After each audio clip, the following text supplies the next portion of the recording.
ചേട്ടൻ ബോസ് അല്ലേ? അതെ. എൻ്റെ സഹോദരി കരയുന്നുണ്ടായിരുന്നു വീട്ടിൽ, ചേട്ടൻ മരിച്ചെന്നും പറഞ്ഞ്.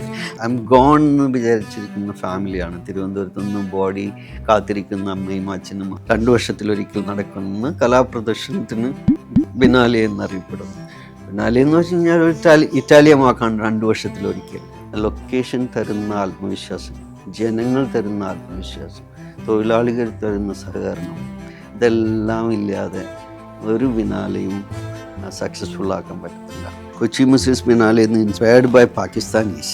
ദേ സ്റ്റാർട്ടഡ് 2 ബിനാലേസ് ഇൻ പാകിസ്ഥാൻ. വളരെ പ്രൊഫഷണലായിട്ടാണ് എൻ്റെ ഗാലറി നടന്നുകൊണ്ടിരുന്നത്. ഐ റിമെമ്പർ അന്ന് ആ കുട്ടിക്ക് 1.5 ലക്ഷം രൂപയാണ് ഞാൻ ശമ്പളം കൊടുത്തത്. ആ അസുഖം വന്നത് നല്ലൊരു നിമിത്തമായിട്ട് എനിക്കിപ്പോൾ തോന്നുന്നു. പ്രോസ്പെക്ടസ് കിട്ടിയത് നല്ലൊരു നിമിത്തമായി തോന്നുന്നു. പിന്നെ ബേബി സാർ മുംബൈയിൽ വന്നത് വേറൊരു നിമിത്തമാണ്. അങ്ങനെയൊക്കെയുള്ള കുറേ നിമിത്തങ്ങളിൽ നിന്ന് ഉരുത്തിരിഞ്ഞിട്ടുള്ള മനോഹരമായിട്ടുള്ള ജീവിതമാണ് എൻ്റെ.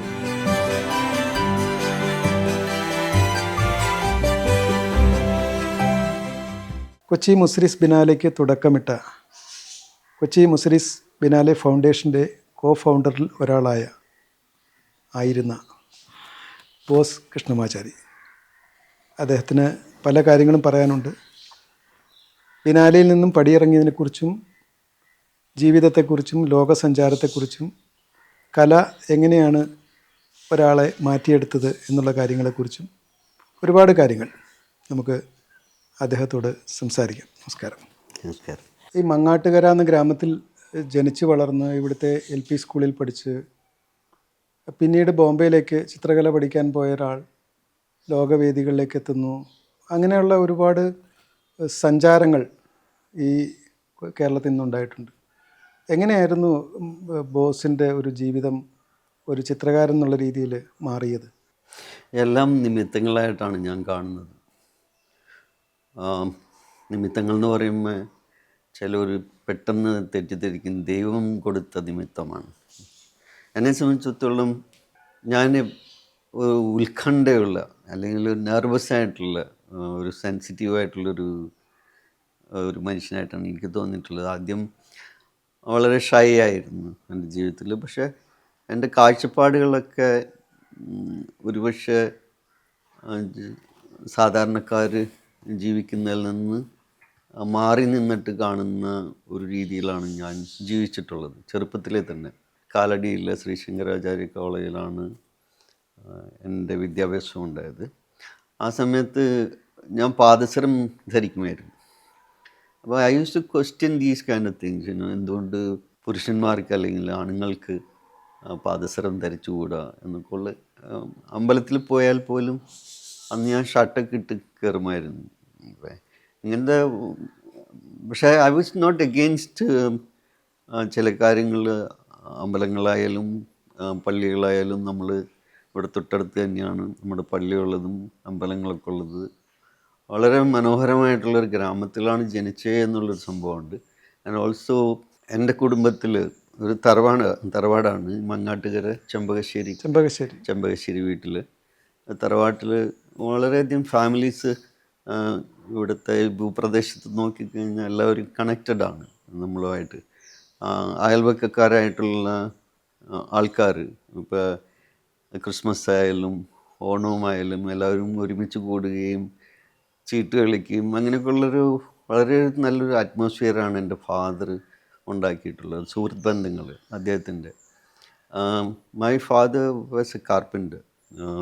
നമുക്ക് ഫർണിച്ചർ ഷോപ്പ് ഉണ്ടായിരുന്നു. അപ്പോൾ അങ്കമാലിയിലെ ഫർണിച്ചർ ഷോപ്പ് ഉണ്ടായിരുന്നു. എനിക്ക് തോന്നുന്നു അച്ഛൻ്റെ ആ അച്ഛൻ ഡിസൈൻ ചെയ്തിട്ടുള്ള ഫർണിച്ചേഴ്സൊക്കെ അന്ന് നമ്മൾ ആശാരി എന്ന് പറയുന്നു. പക്ഷേ I would look at him. ഇപ്പോൾ ഞാൻ നോക്കുകയാണെങ്കിൽ he was an incredible designer എന്ന് ഞാൻ പറഞ്ഞതാണ്. അപ്പം അങ്ങനത്തെ കാര്യങ്ങളൊക്കെ ഒരുപക്ഷെ ജീൻസിൽ നിന്നും DNA നിന്നും ഉള്ള ഉള്ളതായിട്ട് എനിക്ക് തോന്നിയിട്ടുണ്ട്. ഓൾസോ എനിക്ക് ഒരു കലാകാരനാകുക എന്നുള്ളത് എൻ്റെ ജീവിതത്തിലൊന്നും ഉണ്ടായിട്ടുള്ള കാര്യമൊന്നുമില്ല. ബട്ട് ചെറുപ്പത്തിലേ വരയ്ക്കുമായിരുന്നു. ആൾക്കാരെ നോക്കി വരയ്ക്കുമായിരുന്നു. കോപ്പി അടിക്കുകയല്ല ഞാൻ പറയുന്നത്. ഈ ദൈവങ്ങളുടെ ചിത്രങ്ങൾ ഓളിയോഗ്രാഫൊക്കെ നോക്കി വരയ്ക്കുമായിരുന്നു. പക്ഷേ I was good at it എന്നെനിക്ക് ആദ്യമേ എനിക്ക് ഓർമ്മയുണ്ട്. എൻ്റെ മുത്തശ്ശൻ്റെ വീട്ടിലായാലും അമ്മ വീട്ടിലായാലും പോകുമ്പോഴേക്ക് അവരുടെയൊക്കെ പോർട്രേറ്റ്സൊക്കെ ചെറിയ പോർട്രേറ്റ്സ് പേപ്പറിലൊക്കെ പെൻസിൽ കൊണ്ടൊക്കെ ചെയ്തിട്ടുള്ളത് അവർ ഒട്ടിച്ചു വെച്ചിട്ടുണ്ടായിരുന്നു, ഞാൻ ചെയ്തിട്ടുള്ളത്. പക്ഷെ ഒന്നും തന്നെ സൂക്ഷിച്ചു വെച്ചിട്ടില്ല. ആർക്കൈവിങ് ഞാൻ പറയുമായിരുന്നെങ്കിൽ പോലും ആർക്കൈവ് ചെയ്യപ്പെടാത്ത പാസ്റ്റാണ് എനിക്കുള്ളത്. As an artist also I believe that it's not archived properly. ഞാൻ എൻ്റെ സ്റ്റുഡൻസിനോടും അല്ലെങ്കിൽ സുഹൃത്തുക്കളോടും പറഞ്ഞിട്ടുള്ള ഏറ്റവും പ്രധാനപ്പെട്ട കാര്യം, എന്ത് ചെയ്താലും അത് വർക്കുകൾ രേഖപ്പെടുത്തണം. വർക്കുകളുടെ മുമ്പിൽ പേരുകൾ എഴുതേണ്ട ആവശ്യമില്ല. ബാക്ക് സൈഡിൽ വർക്കുകളുടെ ഡേറ്റും മീഡിയവും ഒക്കെ എഴുതുകയാണെങ്കിൽ നല്ലതാണ് എന്ന് പറയുന്നൊരു സംഭവം ഉണ്ടായിരുന്നു. ഓൾസോ നമുക്ക് ക്യാമറയ്ക്ക് വളരെ താല്പര്യമുണ്ടായിരുന്നു. ചെറുപ്പത്തിൽ നിന്ന് കിട്ടാതെ പോയ സംഭവങ്ങളാണ് ക്യാമറ മേടിക്കാനുള്ള സാമ്പത്തികവും മറ്റുള്ളതൊക്കെ. പക്ഷേ ഈ ഗ്രാമം എനിക്ക് തന്നിട്ടുള്ളത് അതെനിക്ക് തോന്നുന്നു വളരെ മനോഹരമായിട്ടുള്ള സംഭവങ്ങളാണ്. I use to read a lot. ഇവിടെ മഴ പെയ്യുന്ന കാലത്ത് എഴുതാനൊക്കെ വളരെ വലിയ താല്പര്യം ഉണ്ടായിരുന്നു. വരയ്ക്കുന്നതും രാത്രി കാലങ്ങളിലായിരുന്നു. ഞാൻ പകലിനേക്കാൾ കൂടുതൽ ഇഷ്ടപ്പെട്ടത് രാത്രി കാലങ്ങളിലെ വർക്കുകളാണ്. ഓൾസോ ഫാമിലി വളരെ സോഷ്യലി വളരെ കമ്മിറ്റഡ് ആയിട്ട് എനിക്ക് തോന്നിയിട്ടുണ്ട്. എൻ്റെ അമ്മ വളരെ ജനറസ് ആയിരുന്നു.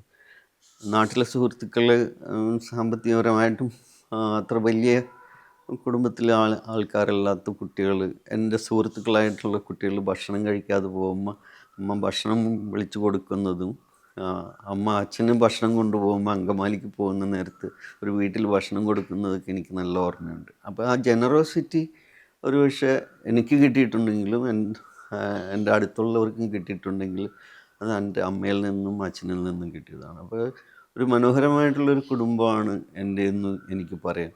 എൻ്റെ ചേട്ടന്മാർ, മൂത്ത ചേട്ടനായാലും അടുത്ത ചേട്ടന്മാരായാലും നാടകം പ്രാക്ടീസ് ചെയ്യുന്ന, നാട്ടിലെ കുട്ടികളൊക്കെ കൂട്ടിയിട്ട് നാടകം ചെയ്യുകയും, എൻ്റെ അനുജൻ ഇവിടുത്തെ മോഹൻ കൃഷ്ണൻ എന്നാണ് പേര്. അനുജത്തി sister in law also in to theatre. എൻ്റെ കുടുംബത്തിൽ എ പി കുര്യനൊക്കെ അന്ന് വരുന്നതൊക്കെ എനിക്ക് ഓർമ്മയുണ്ട് ചെറുപ്പത്തിൽ. ഈവൻ അടിയന്തരാവസ്ഥക്കാലത്ത് ഇവിടെയൊക്കെ ചർച്ചകളൊക്കെ നടന്ന രാത്രികാലങ്ങളിൽ എനിക്ക് ഓർമ്മയുണ്ട്. ചുമരെഴുത്ത് വളരെ ഗുഡ് അറ്റ്. ഞാൻ ചിത്രകലയൊന്നും പഠിച്ചിട്ടില്ലെങ്കിലും കാൾ മാർക്സിൻ്റെ ആയാലും ലെനിൻ്റെ ആയാലും സ്കെച്ചസ് അന്ന് സ്കെച്ചസ് ചെയ്തിട്ടുള്ള റിയലിസ്റ്റിക് ആയിട്ടും അല്ല. I remember there was A difference എപ്പോഴും ആ സ്കെച്ചസിൽ ഞാൻ കൊണ്ടുവന്നിട്ടുണ്ടെന്ന് എനിക്ക് തോന്നുന്നു. Unfortunately nothing is in record. പഠിക്കുന്ന കാലത്തൊരു രോഗാവസ്ഥയുമായി ബന്ധപ്പെട്ട് ഒരിക്കൽ നമ്മൾ സംസാരിച്ചു. ഞാൻ ഡിഗ്രി അവസാന സമയത്ത് ഐ വാസ് ഇൻ ഹോസ്പിറ്റലൈസ്ഡ്. കുറേ നാൾ ഹോസ്പിറ്റലിൽ കിടക്കുകയും വീട്ടിൽ വരികയും അങ്ങനെ പോയിക്കൊണ്ട് ഒരു മൂന്നാല് വർഷക്കാലത്തെ ഇപ്പം അങ്കമാലി, തൃശ്ശൂർ, തിരുവനന്തപുരം, പിന്നെ ഇടയ്ക്കുള്ള ഏതൊക്കെയോ ഹോസ്പിറ്റലുകളിലൊക്കെ ഞാൻ താമസിച്ചു. അത് ബ്ലഡ് റിലേറ്റഡ് സംഭവങ്ങളായിരുന്നു. Then I become very fat. My body also become changed.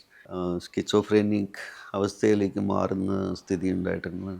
I was in coma. അതിന് കോമ എന്ന് പറയുന്നത് പോലും ഞാൻ തിരിച്ചറിയുന്നത് ഒരു പള്ളിപ്പെരുന്നാളിന്, അങ്കമാലി പള്ളിപ്പെരുന്നാളിന് പോയപ്പോൾ ഒരു പയ്യൻ എൻ്റെ അടുത്ത് വന്നിട്ട് പറഞ്ഞു, ചേട്ടൻ ബോസ് അല്ലേ? അതെ. എൻ്റെ സഹോദരി കരയുന്നുണ്ടായിരുന്നു വീട്ടിൽ, ചേട്ടൻ മരിച്ചെന്നും പറഞ്ഞ്. അപ്പം ഇങ്ങനത്തെ അവസ്ഥകളൊക്കെ ഉണ്ടായിരുന്നു. ഐ എം ഗോൺ എന്ന് വിചാരിച്ചിരിക്കുന്ന ഫാമിലിയാണ്. തിരുവനന്തപുരത്ത് നിന്ന് ബോഡി കാത്തിരിക്കുന്ന അമ്മയും അച്ഛനും, അല്ലെങ്കിൽ അച്ഛനോടെ ഉണ്ടായിരുന്നു, അമ്മയോടെ കാത്തിരിക്കുന്ന, അങ്ങനത്തെ ഒരു സമയമൊക്കെ കടന്നു പോയതാണ്. So it was almost like A resurrection in my life, you know. അപ്പോൾ സംക്രമണം മാഗസിൻ വായിച്ചപ്പോൾ എന്തോ ഒരു സ്റ്റോറിയിൽ അന്ന് ഷാജി എഡിറ്റ് ചെയ്തുകൊണ്ടിരുന്നു. അപ്പോൾ അത് കലാപീഠത്തെക്കുറിച്ചൊരു വാർത്ത, ഇങ്ങനെ കലാപീഠം എന്ന് പറയുന്ന സ്ഥാപനമുണ്ട്. അപ്പോൾ അത് പോയി കണ്ടു. അപ്പോൾ കലാധരൻ മാഷായിരുന്നു. ദേവമാഷ് അവിടെ ഹി വാസ് നെവർ പ്രസൻറ്റ്. അദ്ദേഹം ഉദ്ഘാടനങ്ങൾക്കും മറ്റുള്ള കാര്യങ്ങൾക്കും വരുന്നു, അങ്ങനെയുള്ളത്. കലാപീഠത്തിൽ സാറ് പറഞ്ഞു, ഇവിടെ പഠിപ്പിക്കലൊന്നുമില്ല, നിങ്ങൾക്ക് ഇഷ്ടമുള്ളത് ചെയ്യുക. ന്യൂസ് പ്രിന്റ് പേപ്പറിൽ വരച്ചു തുടങ്ങി. അപ്പോൾ ഏറ്റവും one of the most important thing about Kalapeetham I felt ഇപ്പം ഞാൻ തിരിച്ചറിയുന്ന കാര്യങ്ങൾ, എൻ്റെ ജീവിതത്തിൽ തിരിച്ചറിഞ്ഞ കാര്യങ്ങൾ, അത് വളരെ മനോഹരമായിട്ടുള്ള സ്ഥലമാണ്. എനിക്ക് തോന്നിയിട്ടുള്ള ഏറ്റവും പ്രധാനപ്പെട്ട കാര്യം, നമ്മൾ ഈ കൺവെർസേഷൻസ് ലൊക്കേഷനുകൾ ക്രിയേറ്റ് ചെയ്യുക എന്ന് പറയുന്നത്, അവിടെ അങ്ങനെ ഒരു സാഹചര്യം ഉണ്ടായിരുന്നു. നാടകക്കാർ, ഫിലിം മേക്കേഴ്സ്, പെർഫോമേഴ്സ്, ഫിലോസഫേഴ്സ്, സന്യാസിമാർ, കലാകാരന്മാർ, മ്യൂസീഷ്യൻസ്, റൈറ്റേഴ്സ്. അപ്പോൾ അതൊക്കെ എല്ലാവരെയും കാണുക. നാണമായതുകൊണ്ട് ചോദിക്കത്തില്ല, പക്ഷെ കേട്ടിരിക്കും, കണ്ടിരിക്കും എന്ന് അങ്ങനെ അബ്സോർബ് ചെയ്യുന്നൊരു സ്വഭാവമായിരുന്നു. I can not come on stage. ഞാൻ നാടകമൊക്കെ അഭിനയിച്ചിട്ടുണ്ട്, സാമുവൽ ബെക്കറ്റിൻ്റെ, അയണോസ്കോൻ്റെയൊക്കെ പ്ലേ ഒക്കെ, like waiting for Godot, Sankarapillai സാറിൻ്റെ താവളം. ഇതൊക്കെ ഡയറക്റ്റ് ചെയ്തൊക്കെ വളരെ നല്ല നല്ല സുഹൃത്തുക്കളാണ്, നാടകകലയൊക്കെ പഠിച്ചിട്ടുള്ള ആൾക്കാരും. നരിപ്പറ്റ രാജുവൊക്കെ ഇവിടെ വന്ന് താമസിക്കുന്ന, വീട്ടിൽ വന്ന് താമസിച്ച് നാടകങ്ങളൊക്കെ പഠിപ്പിച്ചിട്ടുള്ള ആൾക്കാരാണ്. അപ്പം ഇങ്ങനെ നാടക സാഹിത്യ സുഹൃത്തുക്കളൊക്കെ ഇഷ്ടം പോലെ ജീവിതത്തിൽ. That given so much of confidence, ആത്മവിശ്വാസം കിട്ടുന്നതിന് കലാപീഠം വളരെയധികം എൻ്റെ ജീവിതത്തിൽ ഒരു പ്രധാനപ്പെട്ടൊരു ഘടകമാക്കിയിട്ടുണ്ട്. കലാപീഠത്തിൽ വർക്ക് ചെയ്ത സമയത്താണ് ലളിതകലാ അക്കാദമിയുടെ 1984 എനിക്ക് 85 ഒരു അവാർഡ് കിട്ടുന്നത്, ഏറ്റവും ഉയർന്ന കലയ്ക്കുള്ള സമ്മാനം കിട്ടുന്നത്. ലളിതകലാ അക്കാദമിയുടെ ആ വർഷത്തെ സമ്മാനം എനിക്കായിരുന്നു. അപ്പോൾ എൻ്റെ ഫ്രണ്ട് സമ്മാനം കിട്ടിയ സമയത്ത് മുംബൈയിൽ നിന്ന് പറഞ്ഞു, boss why don't you come to Bombay, ഈ സെൻഡ് മി എ പ്രോസ്പെക്ടസ്. അതാണ് ഞാൻ നിമിത്തം എന്ന് പറഞ്ഞത്. എൻ്റെ ജീവിതത്തിലെ നിമിത്തം, ആ അസുഖം വന്നത് നല്ലൊരു നിമിത്തമായിട്ട് എനിക്കിപ്പോൾ തോന്നുന്നു. പ്രോസ്പെക്ടസ് കിട്ടിയത് നല്ലൊരു നിമിത്തമായി തോന്നുന്നു. പിന്നെ ബേബി സാർ മുംബൈയിൽ വന്നത് വേറൊരു നിമിത്തമാണ്. അങ്ങനെയൊക്കെയുള്ള കുറേ നിമിത്തങ്ങളിൽ നിന്ന് ഉരുത്തിരിഞ്ഞിട്ടുള്ള മനോഹരമായിട്ടുള്ള ജീവിതമാണ് എൻ്റേത്. ലണ്ടനിലേക്ക് പോയതിനെ കുറിച്ച്, അതിന് ശേഷം ലണ്ടനിലൊക്കെ ഞാൻ ആദ്യമായിട്ട് പോകുന്നത് 93 ഒരു ബ്രിട്ടീഷ് കൗൺസിൽ അവാർഡോട് കൂടിയിട്ട് ലണ്ടനിൽ പോകാനുള്ളത്. അന്ന് ബ്രിട്ടീഷ് കൗൺസിലിലേക്ക് അവാർഡൊക്കെ വളരെ ചുരുക്കം പേർക്ക് കിട്ടിയിട്ടിരുന്നുള്ളൂ, യാത്രകൾ ചെയ്യാനും അല്ലെങ്കിൽ റെസിഡൻസി, അങ്ങനെയൊക്കെയുള്ള റെസിഡൻസി ആശയങ്ങളൊക്കെ പിന്നീട് വരുന്നതാണ്. അല്ലെങ്കിൽ എഡ്യൂക്കേഷണലായിട്ടുള്ള ചെറിയ ചെറിയ സ്കോളർഷിപ്പ്. കാലത്താണ് ലണ്ടനിലേക്കുള്ള ഫസ്റ്റ് 93 ഞാൻ പഠിക്കുന്ന കാലത്ത് 1989 അവസാനത്തിലാണെന്ന് തോന്നുന്നു. മെയ് മാസം ഒരു മാസക്കാലം ഫിലിം അപ്രിസിയേഷൻ കോഴ്സ് ചെയ്തിട്ടുണ്ട് പൂനെയിൽ. അതിനുശേഷം ഞാൻ പഠിച്ചുകൊണ്ടിരിക്കുന്ന സമയത്ത് ആദ്യമായിട്ടൊരു സ്റ്റുഡൻറ്റ് കോളേജിൽ ഒരു സോളോ ഷോ ചെയ്യുന്ന, എനിക്ക് തോന്നുന്നു ബോംബെ കോളേജിൻ്റെ, അത് ജെ സ്കൂൾ ഓഫ് ആർട്സിൻ്റെ ചരിത്രത്തിൽ ആദ്യമായിട്ടുള്ളൊരു സംഭവമായിട്ടാണ് എനിക്ക് തോന്നുന്നത്. ആ ഷോ എൻ്റെ രണ്ടാമത്തെ ഷോ ആണ്. 89 എൻ്റെ ആദ്യത്തെ ഷോ, അത് കലാപീഠത്തിലായിരുന്നു. ഇത് 90 ഞാൻ ആ ഷോ നടത്തുമ്പോൾ കല കാണാൻ വന്നത്, കോളേജിൽ കാണാൻ വന്നത് വളരെയധികം പ്രധാനപ്പെട്ട കലാലോകത്തെ ആൾക്കാരാണ്. ഐ റിമെമ്പർ ഗോവിന്ദ് നിഹലാനി വരുന്നു, അല്ലെങ്കിൽ കോൺസുലേറ്റുകൾ, ആർട്ട് കളക്ടേഴ്സ്, അതൊക്കെ വരുന്നത് നമ്മുടെ റിലേഷൻഷിപ്പ്. ഞാൻ പഠിക്കുന്ന കാലത്ത് തന്നെ നല്ലൊരു റിലേഷൻഷിപ്പ് ചിത്രകാരന്മാർ മാത്രമായിട്ടായിരുന്നില്ല, റൈറ്റേഴ്സുമായിട്ട്, അവിടെ ക്രിട്ടിക്കായിട്ടുള്ള രഞ്ജിത്ത് ഹോസ്കോട്ടെ ഒക്കെ ആയിട്ട് വളരെ അടുപ്പം ഉണ്ടാക്കാൻ എനിക്ക് ആ സമയത്ത്, രഞ്ജിത്തിനെ പോലും ഒരു പക്ഷേ ചില കാര്യങ്ങൾ കലാലോകത്ത് കൂടുതൽ പരിചയപ്പെടുത്തിയത് നമ്മൾ അദ്ദേഹത്തിൽ നിന്ന് പഠിക്കുകയും അദ്ദേഹത്തിനോട് പകർന്നു കൊടുക്കുകയും ചെയ്യുന്ന കാലങ്ങളൊക്കെ ഉണ്ടായിട്ടുണ്ട്.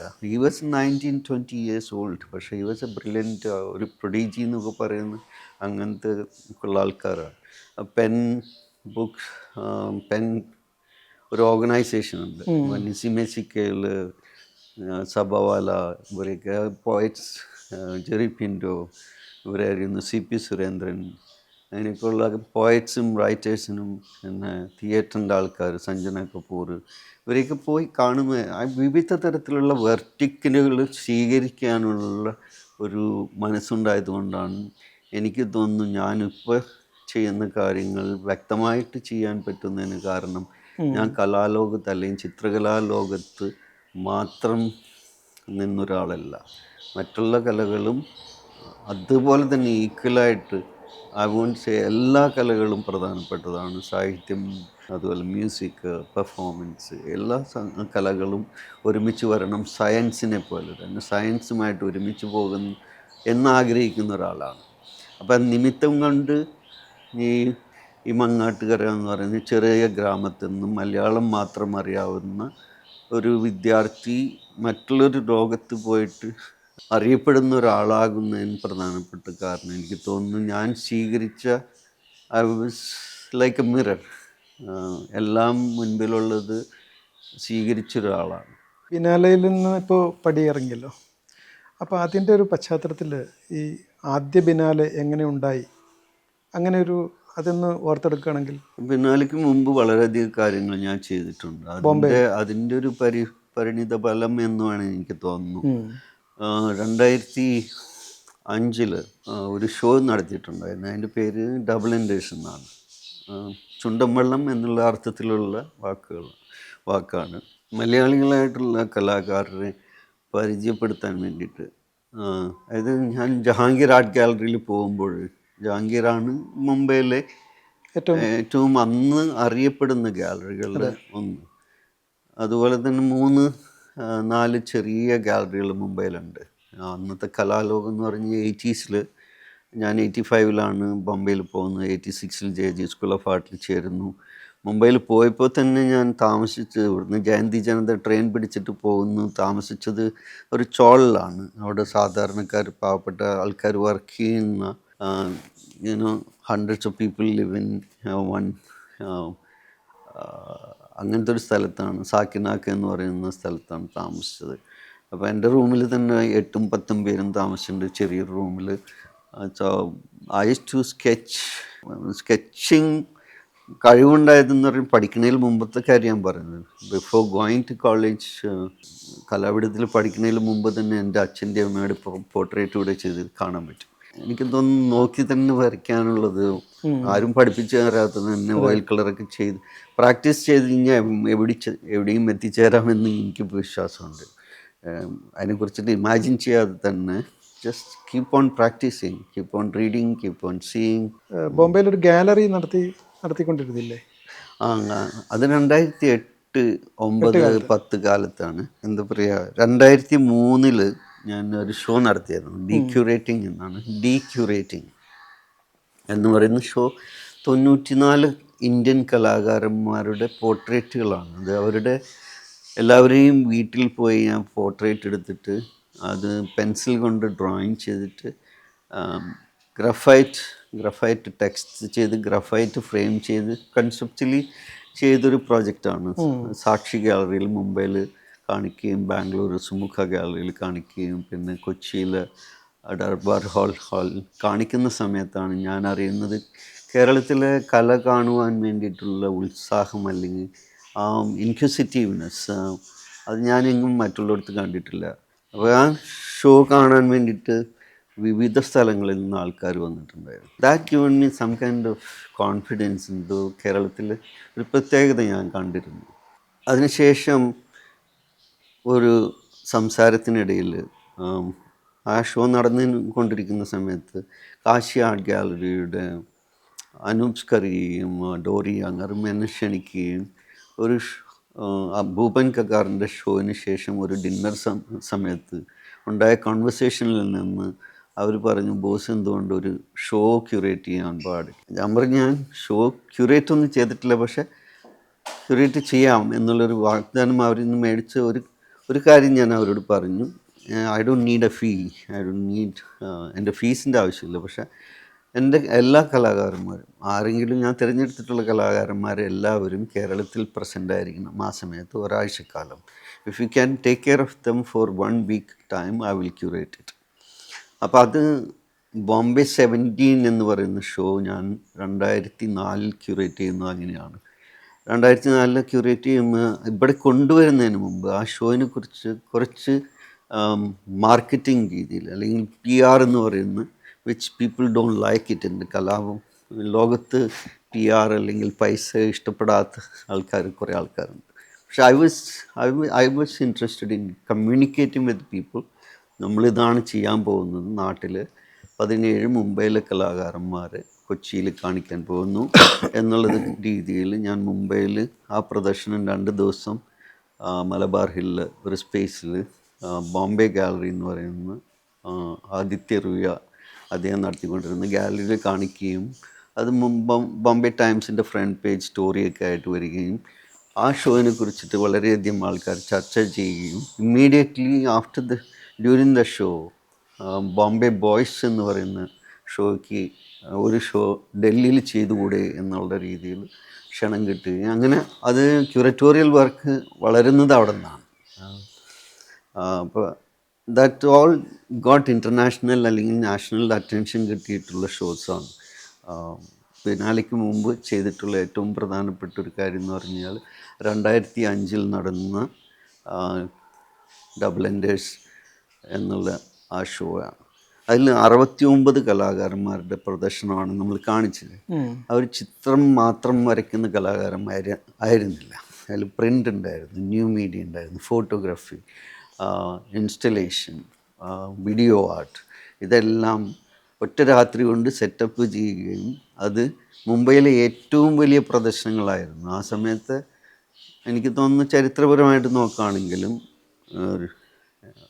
മാക്സിമുള്ള ഭവൻ്റെ വലിയൊരു സ്പേസും ജഹാംഗീർ ഗാലറിയുടെ 2 ഭാഗവും മൊത്തം ഭാഗങ്ങളെടുത്തിട്ടാണ് ആ ഷോ നടത്തിയത്. അതൊരു ട്രാവലിംഗ് ഷോ ആയിരുന്നു.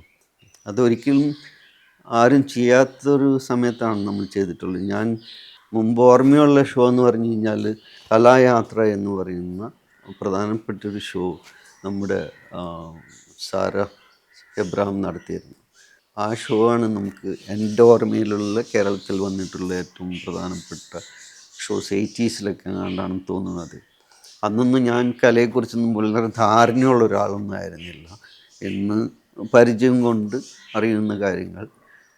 അന്ന് ആ ഷോ നമ്മളുടെ മുംബൈയിൽ നിന്ന് ഡൽഹിക്ക് പോകുന്നു. ഡൽഹിയിൽ വധേര ആർട്ട് ഗാലറിക്ക് വലിയ ലാർജ് സ്പേസ് ഉണ്ടായിരുന്നു, അവിടെ എക്സിബിറ്റ് ചെയ്യുന്നു. അതിനുശേഷം ബാംഗ്ലൂർ സുമുഖ ഗാലറിയും മാക്സിമം ക്ലബ് അവൻ്റെ സ്പേസിലും ചെയ്യുന്നു.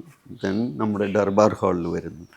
ദർബാർ ഹാളിൽ പരിമിതികളുണ്ടായിരുന്നു ആ സമയത്ത്. നമ്മളുടെ അൺഫോർച്ചുനേറ്റ്ലി ദർബാർ ഹാളിൻ്റെ സ്പേസിൽ കുറേ ഡോർസും വിൻഡോസും അതിൻ്റെ ഇടയ്ക്കുള്ള കൊച്ചു കൊച്ചു സ്ഥലങ്ങളിലാണ് നമ്മൾ ഒരു ചരടിൽ എക്സിബിറ്റ് ചെയ്യുന്ന രീതിയായിരുന്നു. ആ ചരടിൽ എക്സിബിറ്റ് ചെയ്യുക എന്ന് പറഞ്ഞാൽ വളരെ അൺപ്രൊഫഷണലായിട്ടുള്ള കാര്യങ്ങളാണ് നമ്മൾ അന്ന് ചെയ്തിട്ടുള്ളത്. ഈവൻ ജഹാംഗീർ ആർട്ട് ഗാലറിയും അതേ രീതിയിൽ തന്നെയാണ്.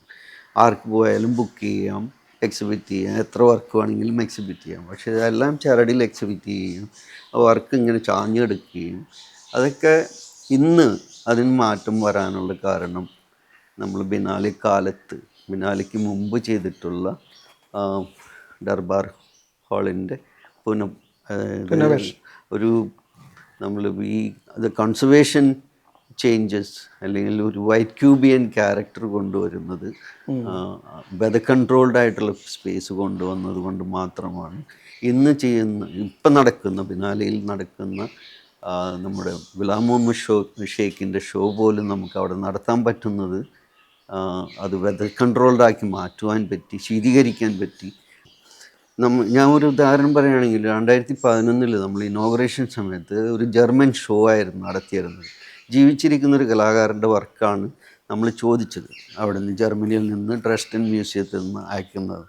അപ്പോൾ അവർ ചോദിച്ചു കഴിഞ്ഞപ്പോൾ അവർ പറഞ്ഞൊരു കാര്യം, നിങ്ങൾ 1 മാസത്തെ അവിടുത്തെ വെതർ റിപ്പോർട്ട് അയച്ചു തരും, ഗാലറിയുടെ അകത്തെയും പുറത്തെയും 1 മാസത്തെ റിപ്പോർട്ട് എല്ലാ ദിവസവും അയച്ചു തരിക, അതിന് ശേഷം നോക്കാം. അതിനുശേഷം 28ാമത്തെ 30ാമത്തെ ദിവസം നമുക്ക് റിപ്പോർട്ട് വരുന്നു, okay will provide you the work. അപ്പോൾ അത്രയ്ക്ക് സെൻസിറ്റീവാണ് ജീവിച്ചിരിക്കുന്നൊരു കലാകാരൻ്റെ ചിത്രം പ്രദർശിപ്പിക്കാൻ വേണ്ടിയിട്ട് മറ്റൊരു രാജ്യത്തു നിന്ന് വരുന്ന ആ വർക്ക് നമ്മുടെ കാലാവസ്ഥയ്ക്ക് എങ്ങനെ ഒതുങ്ങിയ രീതിയിൽ ഏത് ഡിഗ്രിയിലായിരിക്കണം, ഏത് സംഭവത്തിലായിരിക്കണം വയ്ക്കണം എന്നുള്ള ധാരണ നമുക്ക് വേണം. അപ്പോൾ now we can have a Picasso, now we can have a Van Gogh if we can bring it to Kerala. അങ്ങനത്തെ സ്പേസ് ഉണ്ട്, ചെറിയ സ്പേസ് ആണെന്ന് മാത്രം. ഈ ആർട്ട് റെസിഡൻസിയുടെ കാര്യം പറഞ്ഞ സമയത്ത് ഈ പുറമേക്കുള്ള also I forgot to talk. താങ്കൾ ചോദിച്ച കാര്യം മുംബൈയിലെ ഗാലറിയെ പറ്റി. അതെ. ഈ ഷോകളുടെ സക്സസ് ആണ് ബോംബെ ബോയ്സ് മറ്റുള്ള ഷോസ്, ക്യൂറേറ്റഡ് ഷോസിൻ്റെ വളരെ സക്സസ്ഫുൾ ആയിട്ടുള്ള സ്പൈ എന്ന് പറയുന്ന ഷോ, അതുപോലെ ഒരു 5-8 smaller shows I have done in Bombay. അന്ന് ബോധി എന്ന് പറയുന്ന ഗാലറി വളരെയധികം പ്രധാനപ്പെട്ട ഗാലറികളൊക്കെ വരുന്ന സമയം. അപ്പോൾ ഈ 2008 സമയത്താണ് ഞാൻ ഗാലറി BMB ആരംഭിക്കുന്നത്. BMB എന്താണെന്ന് വെച്ച് കഴിഞ്ഞാൽ ബോസ് മേത്ത ബിർളയുടെ ഇനീഷ്യൽ ലെറ്റേഴ്സാണ്. പക്ഷെ അത് ആരോടും പറഞ്ഞൊന്നുമില്ല. പക്ഷെ BMB എന്ന് പറഞ്ഞ് നമ്മൾ ആരംഭിക്കുന്നു. എൻ്റെ വിഷൻ, അന്നത്തെ vision, it is almost like European football. നല്ല പ്ലേയേഴ്സ് ഏത് രാജ്യത്തു നിന്നായാലും നല്ല പ്ലേയേഴ്സിന് കൊണ്ടുവരിക, ആ പ്ലേയേഴ്സിന് റീജിയണൽ പ്ലേയേഴ്സുമായിട്ട് ഒരുമിച്ച് കളിപ്പിക്കുക എന്നുള്ള രീതി പോലെ തന്നെ gallery eyes to bring the best art from international scene. ലണ്ടനിൽ നിന്ന് ചാപ്മാൻ ബ്രദേഴ്സ് ആയാലും ടുങ്ക ഫ്രം ബ്രസീൽ, അന്ന് ക്യൂറേറ്റഡ് ബൈ ഷഹീൻ മിറാലി. അപ്പം വേറെ ആൾക്കാർക്ക് ഓപ്പർച്യൂണിറ്റീസും കൊടുക്കുന്ന ഒരു രീതിയിലായിരുന്നു. അപ്പോൾ അങ്ങനത്തെ ഇൻ്റർനാഷണൽ ആർട്ട് കൊണ്ടുവന്ന് ഇന്ത്യയിലെ കലാകാരന്മാരെ ഒരുമിച്ച് കാണിക്കുന്ന രീതിയിലുള്ള ഗാലറിയാണ് ഞാൻ അന്ന് തുടങ്ങിയത്. ആ സമയത്താണ് 2010 ശ്രീ MA ബേബി മുംബൈയിൽ വരികയും കാര്യങ്ങൾ മാറുകയും ചെയ്യുന്നത്. അപ്പം ഞാനും അദ്ദേഹത്തിൻ്റെ ആ വിസിറ്റും ഒരു നിമിത്തമായിട്ട് ഞാൻ കാണുന്നത്. നിമിത്തമായിട്ട് കാണുന്നു. അദ്ദേഹം വരുന്നത് കാര്യം എന്ന് വെച്ച് കഴിഞ്ഞാൽ അദ്ദേഹം വിദ്യാഭ്യാസ മന്ത്രിയും കൂടിയായിരുന്നു ആ സമയത്ത്. I was really surprised. ഒരു കേരളത്തിലൊരു മന്ത്രി ഇങ്ങനെയൊക്കെ നമ്മുടെ വീട്ടിലേക്ക് വരിക. I was very excited and happy. അപ്പോൾ ആദ്യം വന്ന സമയത്ത് വൈകിട്ടാണ് വന്നത്. അദ്ദേഹത്തിന് ചിത്രകല വിറ്റ് ഓപ്ഷൻ ചെയ്ത് 100ഓളം കോടി രൂപ ഉണ്ടാക്കിയിട്ട് അത് വിദ്യാർത്ഥികളുടെ ഉപരിപഠനത്തിനായിട്ട് സ്കോളർഷിപ്പ് കൊടുക്കണം എന്നുള്ളൊരാഗ്രഹം അദ്ദേഹം അന്ന് പ്രകടിപ്പിക്കുകയും, അത് നല്ലൊരു കാര്യമാണ്. പക്ഷേ ഐ സെഡ് ഇങ്ങനത്തെ കാര്യങ്ങൾ ചെയ്യാനായിട്ട് അറ്റ്ലീസ്റ്റ് നമുക്ക് 2 വർഷമെങ്കിലും വർക്ക് ചെയ്യേണ്ടി വരും. നല്ല നല്ല വർക്കുകൾ കളക്ട് ചെയ്ത് അത് ക്യൂറേറ്റ് ചെയ്യാനും അല്ലെങ്കിൽ ഓപ്ഷൻ ചെയ്യാനൊക്കെ ആയിട്ട് സമയം വരും. അങ്ങനെ കുറച്ച് സംസാരത്തിനിടയിൽ അപ്പം ഞാൻ അദ്ദേഹം എൻ്റെ അടുത്ത് വന്ന സമയത്ത് മലയാളികളായിട്ടുള്ള വളരെയധികം പ്രശസ്തരായിട്ടുള്ള കലാകാരന്മാർ എൻ്റെ വീടിൻ്റെ തൊട്ടടുത്ത് തന്നെ താമസിക്കുന്നുണ്ടായിരുന്നു. അപ്പം ഞാൻ പറഞ്ഞു, സാർ ഇവിടെ നിന്ന് വന്ന നിലയ്ക്ക് എല്ലാവരെയൊക്കെ ഒന്ന് പരിചയപ്പെടാം, അവരുമായിട്ട് ഒരു ഡിന്നറൊക്കെ കഴിക്കാം, സാർ എന്നാണ് പോകുന്നത് എന്ന് ചോദിച്ചാൽ ആദ്യം പിറ്റേ ദിവസം രാവിലെയാണ് പോകുന്നതെന്ന് പറഞ്ഞു. അപ്പോൾ ആ രാത്രി നമ്മളോട് ഒരുമിച്ച് താമസിക്കുകയും അദ്ദേഹത്തിന് റിയാസിന് അന്ന് സ്പേസ് ഉണ്ടായിരുന്നു, അദ്ദേഹത്തിൻ്റെ കൂടെ താമസിക്കുകയും പിറ്റേ ദിവസം രാവിലെ അദ്ദേഹത്തെ എയർപോർട്ടിൽ ആക്കുന്നതിന് മുമ്പുണ്ടായിട്ടുള്ള ചർച്ചയാണ്, ഡിന്നർ ചർച്ചയിൽ വന്നിട്ടുള്ളൊരു സംഭവമാണ്. നിങ്ങളൊക്കെ വളരെ പ്രശസ്തരായിട്ടുള്ള കലാകാരനാണ്, പക്ഷെ നാട്ടിൽ നമ്മളെന്നും വലിയ കാര്യമായിട്ടൊന്നും അറിയുന്നൊരു സമയമായിരുന്നു ഒന്നുമില്ല. അത് what is the best thing, എന്താണ് കേരളത്തിന് നിങ്ങൾക്ക് കൊടുക്കാൻ പറ്റുന്നത് എന്നുള്ളത് ഏകദേശം ഇതുപോലത്തെ ഒരു ചോദ്യമായിരുന്നു. I don't know exactly, I don't remember. ബിനാലയുടെ സജഷൻ അന്നാണ്. അങ്ങനെയാണ് മെയ് മാസം 30 2010 അദ്ദേഹം വരുന്നതെന്നാണ് എൻ്റെ ഓർമ്മ. ഇമ്മീഡിയറ്റ്ലി അദ്ദേഹം നമ്മൾ തിരുവനന്തപുരത്തേക്ക് ക്ഷണിക്കുകയും എനിക്ക് എൻ്റെ ഗാലറിയിൽ ഡയറക്ടർ ഫ്രം പാരീസ്, വളരെ പ്രൊഫഷണലായിട്ടാണ് എൻ്റെ ഗാലറി നടന്നുകൊണ്ടിരുന്നത്. ഐ റിമെമ്പർ അന്ന് ആ കുട്ടിക്കൊക്കെ 1.5 ലക്ഷം രൂപയാണ് ഞാൻ ശമ്പളം കൊടുത്തുകൊണ്ടിരുന്നത്. അപ്പോൾ ആ ഗാലറി ആ കുട്ടിയോട് പറയുന്നു, connect with all the people around the world. പ്രധാനപ്പെട്ട നമ്മളുടെ കലാലോകത്ത് നമ്മൾ അറിയുന്ന ബിനാലകൾ നടത്തിയിട്ടുള്ള സുഹൃത്തുക്കളും ക്യൂറേറ്റേഴ്സായിട്ടുള്ള സുഹൃത്തുക്കളെ വിളിക്കുന്നു. അതിൽ പ്രധാനപ്പെട്ട ആൾക്കാർ തിയറി റസ്പയൽ എന്ന് പറയുന്ന ആളാണ്, അന്ന് ലിയോൺ മ്യൂസിയത്തിൻ്റെ ഡയറക്ടറും അദ്ദേഹം ആരംഭിച്ചതാണ് ലിയോൺ ബിനാലെ. ഇന്ന് ലോകത്തിൽ അറിയപ്പെടുന്ന ബിനാലകളിലൊന്നാണ് ലിയോൺ ബിനാലെയാണ്. പിന്നെ ഹാൻസ് ഉൾറിക് ഓബ്രിസ്റ്റ് ലോകത്തിൽ 1-ാം നമ്പർ ക്യൂറേറ്റർ എന്ന് ആർട്ട് റിവ്യൂ പവർ ലിസ്റ്റിലേക്ക് വന്നിട്ടുള്ള ആളാണ്. ഇപ്പം പവർ ലിസ്റ്റിൽ ചിലപ്പോൾ 59-ാം സ്ഥാനമോ 60-ാം സ്ഥാനമൊക്കെ ആയിരിക്കാം. പക്ഷെ അന്ന് അദ്ദേഹത്തിനോട് ഞാൻ ചോദിച്ചിരുന്നു, എങ്ങനെയാണ്, do you have any suggestions. അതുപോലെ തന്നെ ഗോഞ്ചു ബിനാലെ ആരംഭിച്ച ഗോഞ്ചു ബിനാലയുടെ പ്രസിഡൻറ്റ് ഡോക്ടർ യുങ്ങിലി, ഇവരൊക്കെ നമ്മുടെ ബിനാലെ വന്ന് കണ്ടിട്ടുള്ളതാണ്. എങ്ങനെയാണ് ഈ സമ്പത്ത് ഇത്രയും, ഞങ്ങൾക്ക് കണക്ക് കൂട്ടി ലോകത്തിൽ എങ്ങനെയാണ് എത്ര കോടി രൂപയാണ് ഒരു ബിനാലയ്ക്ക് ചിലവാകുന്നതെന്നൊക്കെ പഠനം നടത്തി കഴിഞ്ഞപ്പോൾ അറിയുന്നത് 110 കോടിയോളൊക്കെയാണ് ചിലവരൊക്കെ സ്പെൻഡ് ചെയ്യുന്നത്. അപ്പോൾ അത്രയും തുക എങ്ങനെ ഉണ്ടാക്കുന്നതെന്ന് നമുക്കറിയത്തില്ല. പക്ഷേ ഓൾസോ നാട്ടിൽ വന്നിട്ട് അതിന് മുമ്പ് ആദ്യമായിട്ട് തിരുവനന്തപുരത്ത് പോകുന്ന doctor Venu was cultural secretary as well as tourism secretary. Mr. Shivashankar was the tourism director. Dr. Thomas Isaac was finance minister. Thomas Isaac സാറും ആയിട്ട് അടുത്തൊരു ബന്ധം ഉണ്ടാകാനുള്ള കാരണം ബെന്നി കുര്യാക്കോസാണ്. Benny Kuriakose was the heritage Muziris heritage പ്രോജക്റ്റിൻ്റെ ആർക്കിടെക്ട് ഹെഡ്. അപ്പോൾ അദ്ദേഹത്തിൻ്റെ സുഹൃത്ത് ബന്ധം വഴി നമ്മൾ തോമസ് സാറിനോട് പറയുന്നു, കൊച്ചി മുസിരിസ് എന്നുള്ള വാക്ക് അതിൻ്റെ ചരിത്രപരമായിട്ടുള്ള കണക്ഷൻ വരുന്നത് അദ്ദേഹവുമായിട്ടുള്ള ചർച്ചകളിൽ നിന്നും അതിൻ്റെ പ്രാധാന്യം മനസ്സിലാക്കിക്കൊണ്ടാണ് നമ്മുടെ ആദ്യത്തെ ഷോവിൻ്റെ പേരാണ് കൊച്ചി മുസിരിസ് ബിനാലെ.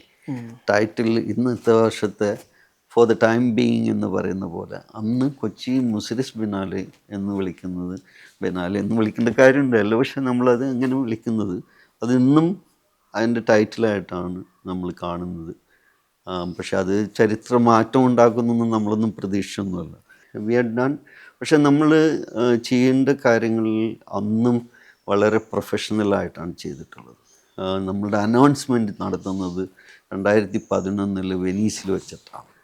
വെനീസിൽ ഏറ്റവും പ്രധാനപ്പെട്ട ഒരു ഹോട്ടലിൽ അവർ ഫ്രീ ആയിട്ട് തരുന്നു. അത് ആ റിലേഷൻഷിപ്പ് എൻ്റെ സുഹൃത്ത് സ്വതൽ പട്ടേൽ ഉണ്ടായിരുന്നു, നല്ലൊരു റിലേഷൻഷിപ്പ് ഉണ്ട്, നമുക്കത് ഫ്രീ ആയിട്ട് ചെയ്യാൻ പറ്റി. ആ സ്പേസൊക്കെ ഏറ്റവും വില കൂടി കൊടുക്കുന്നൊരു സമയത്താണ് നമുക്ക് ഫ്രീ ആയിട്ട് ബ്രേക്ക്ഫാസ്റ്റ് സമയത്ത് അനൗൺസ് ചെയ്യാനായിട്ടൊരു നല്ല ഇൻ്റർനാഷണൽ PR കമ്പനി വെച്ചിട്ട് നമ്മൾ അനൗൺസ് ചെയ്യുന്നത്. ഈ 120 കോടിയോളം രൂപയൊക്കെ മുടക്കിയിട്ടുള്ള ബിനാലകളുണ്ട്. അപ്പോൾ അതുപോലെയുള്ള ഇതുപോലെയുള്ള ആലോചനകൾക്ക് ശേഷം നമ്മൾ ബിനാലെ തുടങ്ങിയ സമയത്ത് ഈ പണം കണ്ടെത്തുക എന്ന് പറഞ്ഞാൽ അങ്ങനത്തെ ഒരു സ്ട്രഗിളിനെ കുറിച്ചൊക്കെ ഒരിക്കൽ അന്ന് professor KV Thomas he was A minister in the centre. KV Thomas സാറിന് ആദ്യമേ നമ്മളുടെ ബിനാലെ ഫൗണ്ടേഷൻ്റെ ഒരു അഡ്വൈസറായിട്ട് നമ്മൾ ബേബി സാർ ക്ഷണിച്ചിരുന്നു. അപ്പം അദ്ദേഹം വഴി നമ്മൾ ഡോക്ടർ വേണു, ശ്വേതൽ, റിയാസ്, സുനിൽ, അമിതാഭ് കാന്ത് ഇവരെല്ലാം കൂടി അന്ന് TK നായരാണ് നമ്മളുടെ പ്രൈം മിനിസ്റ്ററിൻ്റെ സെക്രട്ടറി ആയിരുന്നു, സ്പെഷ്യൽ അഡ്വൈസർ ആയിരുന്നു. And prime minister was also holding, Shri Manmohan Singh was holding the cultural പോർട്ട്ഫോളിയോയും അദ്ദേഹത്തിൻ്റെ മിനിസ്ട്രിയും അദ്ദേഹത്തിൻ്റെ കീഴിലായിരുന്നു. അപ്പോൾ അങ്ങനെ ആ മീറ്റിങ്ങിൽ അദ്ദേഹത്തിൻ്റെ പേര് ഞാൻ പറഞ്ഞു, സർക്കാർ ഒരു secretary, he was familiar with me. Secretary, അന്നത്തെ സെക്രട്ടറി ഫെമിലിയർ ആവാനുള്ള പ്രധാനപ്പെട്ട കാരണം ഞാൻ 2009 India was guest country in Madrid, സ്പെയിനിലെ മാഡ്രിഡിൽ ആർട്ട് കണ്ടംപററി എന്ന് പറഞ്ഞ വലിയൊരു ഷോ ഉണ്ട്. അതൊരു കൊമേഴ്ഷ്യൽ ഷോ ആണ്, അതായത് ആർട്ട് ഫെയർ. അപ്പോൾ അതിൻ്റെ ഇന്ത്യ വാസ് ദ ഗസ്റ്റ് കൺട്രികൾക്ക് അവർ ഫ്രീ ആയിട്ട് പവലിയൻസ് കൊടുക്കും. അപ്പോൾ അന്ന് പവലിയൻ ഡിസൈൻ ചെയ്തതും ആർട്ടിസ്റ്റുകളെ സെലക്ട് ചെയ്തതും ഗാലറികൾ സെലക്ട് ചെയ്തതും ഞാനാണ്. അപ്പോൾ അന്ന് അംബാസിഡർ ആയിരുന്ന ആളും ഇദ്ദേഹം അന്നത്തെ കൾച്ചറൽ സെക്രട്ടറി ആയതുകൊണ്ട് അദ്ദേഹം മഡ്രിഡിൽ വരികയും പരിചയപ്പെടുകയും അത് ഓർമ്മ പുതുക്കുകയും അദ്ദേഹം ആ മീറ്റിങ്ങിൽ നടത്തിയിരുന്നു.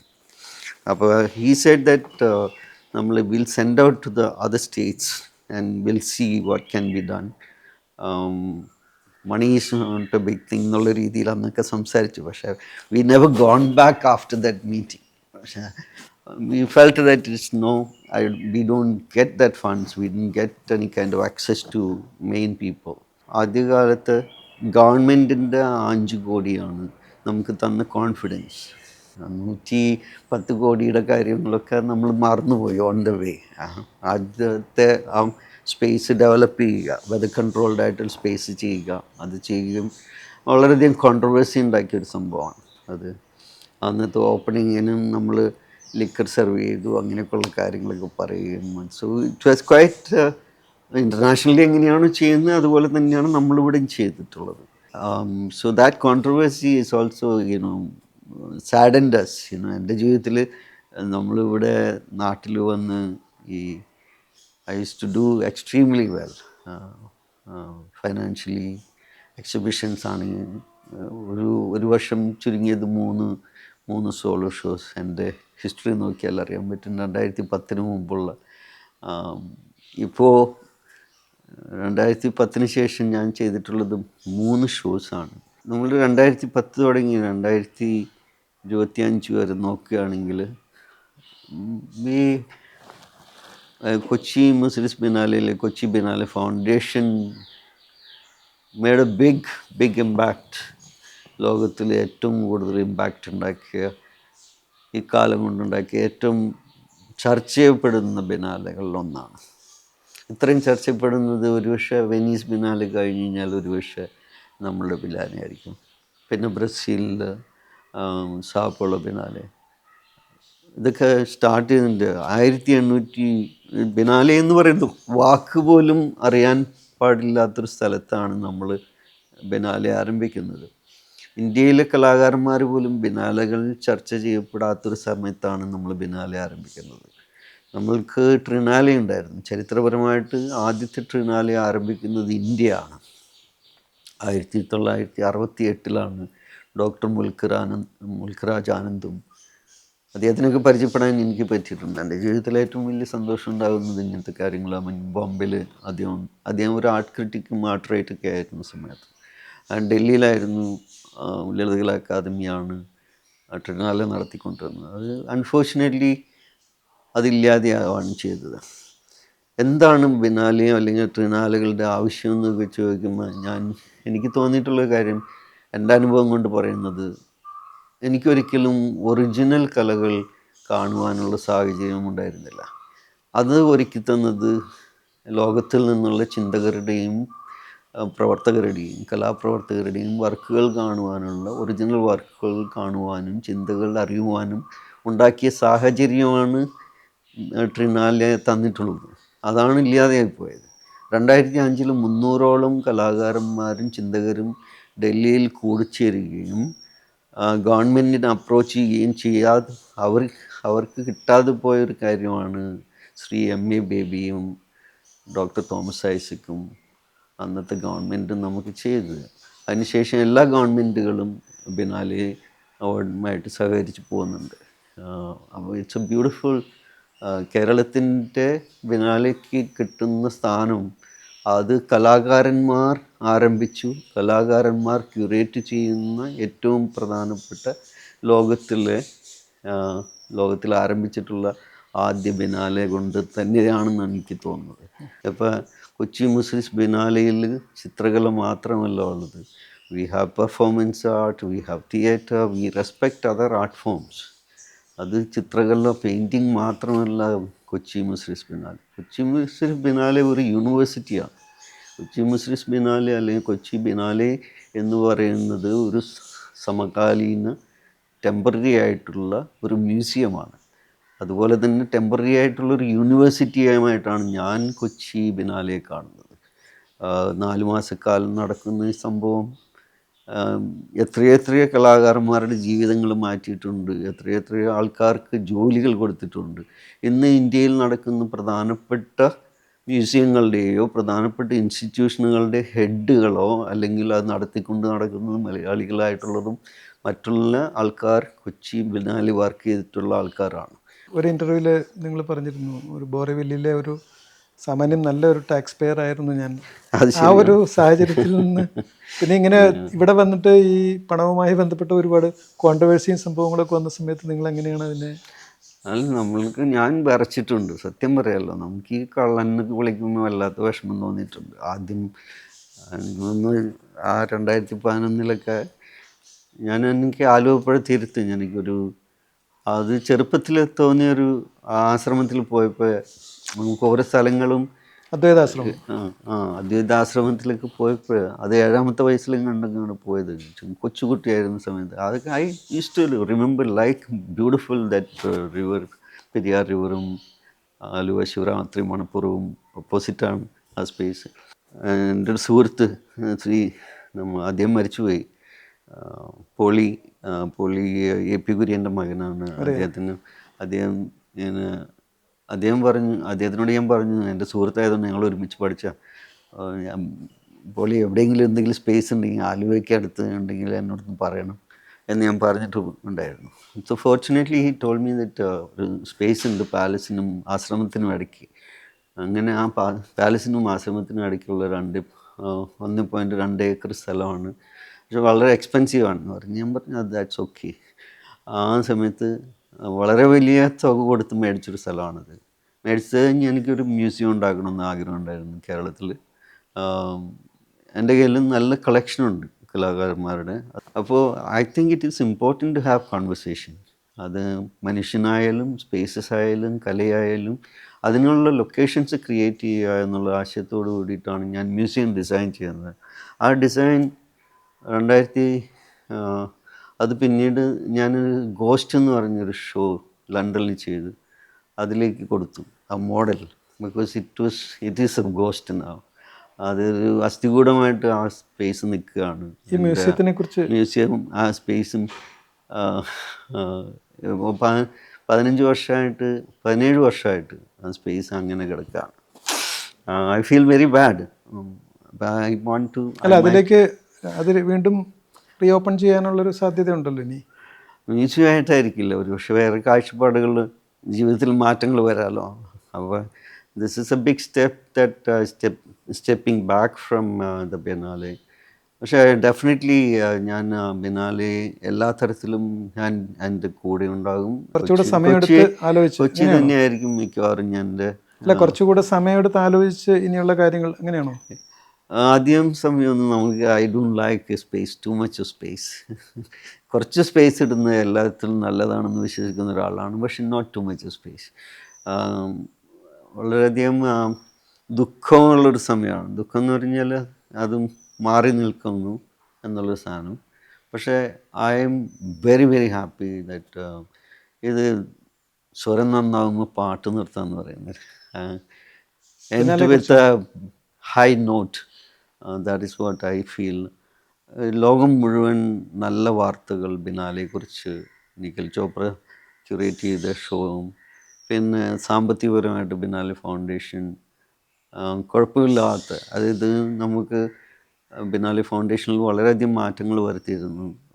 എൻ്റെ സ്ട്രക്ചറിൽ മാറ്റങ്ങൾ വരുത്തിയിരുന്നു. നന്നായിട്ട് മാറ്റങ്ങൾ എന്ന് പറഞ്ഞാൽ എല്ലാവർക്കും ഈക്വലായിട്ടുള്ള പൊസിഷനും, ബെനിഫാക്ടർ എന്ന് പറഞ്ഞാൽ വർഷത്തിൽ 1 കോടി രൂപ കോൺട്രിബ്യൂട്ട് ചെയ്യുന്ന 7ഓളം കോൺട്രിബ്യൂട്ടേഴ്സിന് നമുക്ക് കണ്ടെത്താൻ പറ്റിയിട്ടുണ്ട്. ആ 7 പേരെന്ന് പറയുമ്പോൾ ഒരു ബിനാലെക്ക് 14 കോടി ഓൾറെഡി കമ്മിറ്റഡ് ആയിട്ടുണ്ട്. പിന്നെ ടാറ്റ ട്രസ്റ്റ് 3 കോടി അവർ സ്റ്റുഡൻസ് ബിനാലേക്ക് കമ്മിറ്റ് ചെയ്തിരിക്കുന്നു. അപ്പോൾ ബിനാലെ ഫൗണ്ടേഷൻ ചെയ്യുന്നത് ചിത്രകല അല്ലെങ്കിൽ കൊച്ചി മുസിറിസ് ബിനാലെ മാത്രമല്ല. ABC എന്ന് പറഞ്ഞ art by children art room project, അത് ബ്ലേസ് ജോസഫിൻ്റെ നേതൃത്വത്തിലും നീതു എന്ന് പറയുന്ന 2 പേരാണ് അത് നടത്തുന്നത്. മനോഹരമായിട്ടുള്ള വർക്ക്ഷോപ്പുകൾ, master classes, so many things you can learn. And also പവലിയനിൽ ക്യൂറേറ്റ് ചെയ്യപ്പെടുന്ന ടോക്സുകൾ, പെർഫോമൻസുകൾ, കൾച്ചറൽ പ്രോഗ്രാമുകൾ, ഇതെല്ലാം ഉണ്ട്. ചിത്രകല മാത്രമല്ല. അതാണ് ഞാൻ പറയുന്നത്, ബിനാലെ ഈസ് എ പ്ലേസ് എല്ലാത്തിൻ്റെയും ഒത്തൊരുമിക്കുന്ന ഒരു amalgamation of all kinds of thinkers and practitioners place എന്ന് ഞാൻ പറയും. അതിൻ്റെ ലൊക്കേഷൻ ഏറ്റവും പ്രധാനപ്പെട്ടതാണ്. ലൊക്കേഷൻ തരുന്ന ആത്മവിശ്വാസം, ജനങ്ങൾ തരുന്ന ആത്മവിശ്വാസം, തൊഴിലാളികൾ തരുന്ന സഹകരണം, ഇതെല്ലാം ഇല്ലാതെ ഒരു ബിനാലെയും സക്സസ്ഫുള്ളാക്കാൻ പറ്റത്തില്ല. ഞങ്ങളിവിടെ വന്നു കഴിഞ്ഞപ്പോഴുണ്ടായിരുന്ന തൊഴിലാളികളെല്ലാം ഇപ്പോഴുള്ള അവരുടെ പെരുമാറ്റം, they would do anything and everything for Biennale. അത് 24/7 ഐ ക്യാൻ ആസ്ക്. രാത്രി 3 മണിക്കായാലും 4 മണിക്കായാലും ആൾക്കാർ വന്ന് വർക്കുകൾ ഇറക്കിത്തരികയും അല്ലെങ്കിൽ എന്തെങ്കിലും മെറ്റീരിയൽസ് വേണമെന്ന് വെച്ച് കഴിഞ്ഞാൽ കൊണ്ടുവരികയും ചെയ്യുന്ന അത്രയ്ക്ക് സഹകരിക്കുന്ന വെൻഡേഴ്സാണ് ബിനാലെ ഫൗണ്ടേഷൻ പടുത്തുയർത്തിയിട്ടുള്ളത്. അപ്പം അത് അത് കാത്തു സൂക്ഷിക്കുന്നിടത്തോളം കാലം biennale will be there and people will make it happen. People that is one of the reason is known as people's biennale. ഇത് മറ്റുള്ള രാജ്യങ്ങളിൽ നടത്തുന്ന പോലെ പേപ്പറുകളിൽ ഇത്ര കോടി, ഇത്ര പൈസ, ഇത്ര പേര്, അല്ലെങ്കിൽ ഇത്ര സമയത്തിനകം തീർക്കണം എന്നുള്ള രീതിയിൽ അല്ലെങ്കിൽ പ്ലാൻ ചെയ്തിട്ട് I don't think you can produce emotionally enriching Biennale. You need to be on ground.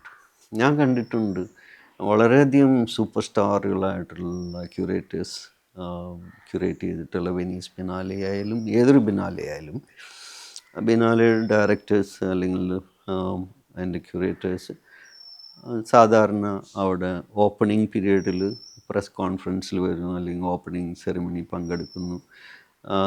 1 or 2 walk throughs with biennale. But നമ്മുടെ ബിനാലെ അങ്ങനെയല്ല ഒരിക്കലും നമ്മൾ കണ്ടിട്ടുള്ളത്. കുട്ടികൾ, വിദ്യാർത്ഥികൾ വരുമ്പോൾ ബിനാലെയുടെ ക്യൂറേറ്റേഴ്സ് സംസാരിക്കുന്നു, അല്ലെങ്കിൽ ഞാനുണ്ടെങ്കിൽ ഞാൻ അവരുമായിട്ട് സംസാരിക്കുന്നു. എങ്ങനെയാണ് ബിനാലെ തുടങ്ങിയത്, ഒരു 5 മിനിറ്റെങ്കിലും സംസാരിക്കാതെ നമ്മൾ ഗ്രൂപ്പുകൾ, YPOs, young president organisation, entrepreneurs organisation, അങ്ങനെ വളരെയധികം ഓർഗനൈസേഷനുകളും ഇൻസ്റ്റിറ്റ്യൂഷനുകളും കൊച്ചി മുസ്ലിം ബിനാലെ പഠിക്കുവാനും കാണുവാനും വരുന്ന ആൾക്കാരുണ്ട്. ചില ആൾക്കാർ റിട്രീറ്റിനായിട്ടാണ് വരുന്നത്. അപ്പോൾ ഇതൊക്കെ കേരളത്തിലെ കലാകാരന്മാർക്കും ഓപ്പർച്യൂണിറ്റീസ് കിട്ടുന്നതാണ്. പുതിയ കാഴ്ചപ്പാടുകൾക്ക് വേണ്ടിയിട്ടാണ് നമ്മൾ മിക്കപ്പോഴും പുതിയ ക്യൂറേറ്റേഴ്സിനെ കൊണ്ടുവരുന്നത്. അത് സ്റ്റുഡൻസ് ബിനാലെ ആയാലും നമ്മൾ എപ്പോഴും ശ്രമിക്കുന്നത് പുതിയ കാഴ്ചപ്പാടുകൾ കാണുവാൻ വേണ്ടിയിട്ട് നമ്മൾ പുതിയ ആൾക്കാരെ ഇൻട്രൊഡ്യൂസ് ചെയ്യുക അല്ലെങ്കിൽ കണ്ടെത്തുക. വളരെ പ്രധാനപ്പെട്ടൊരു കാര്യം എന്ന് പറഞ്ഞാൽ കലാകാരന്മാരായാലും മിക്കപ്പോഴും അവർ സെൽഫിഷാണ്. ജനറസ് ആയിട്ടുള്ള ആൾക്കാരെ കണ്ടെത്താൻ വളരെ ബുദ്ധിമുട്ടാണ്.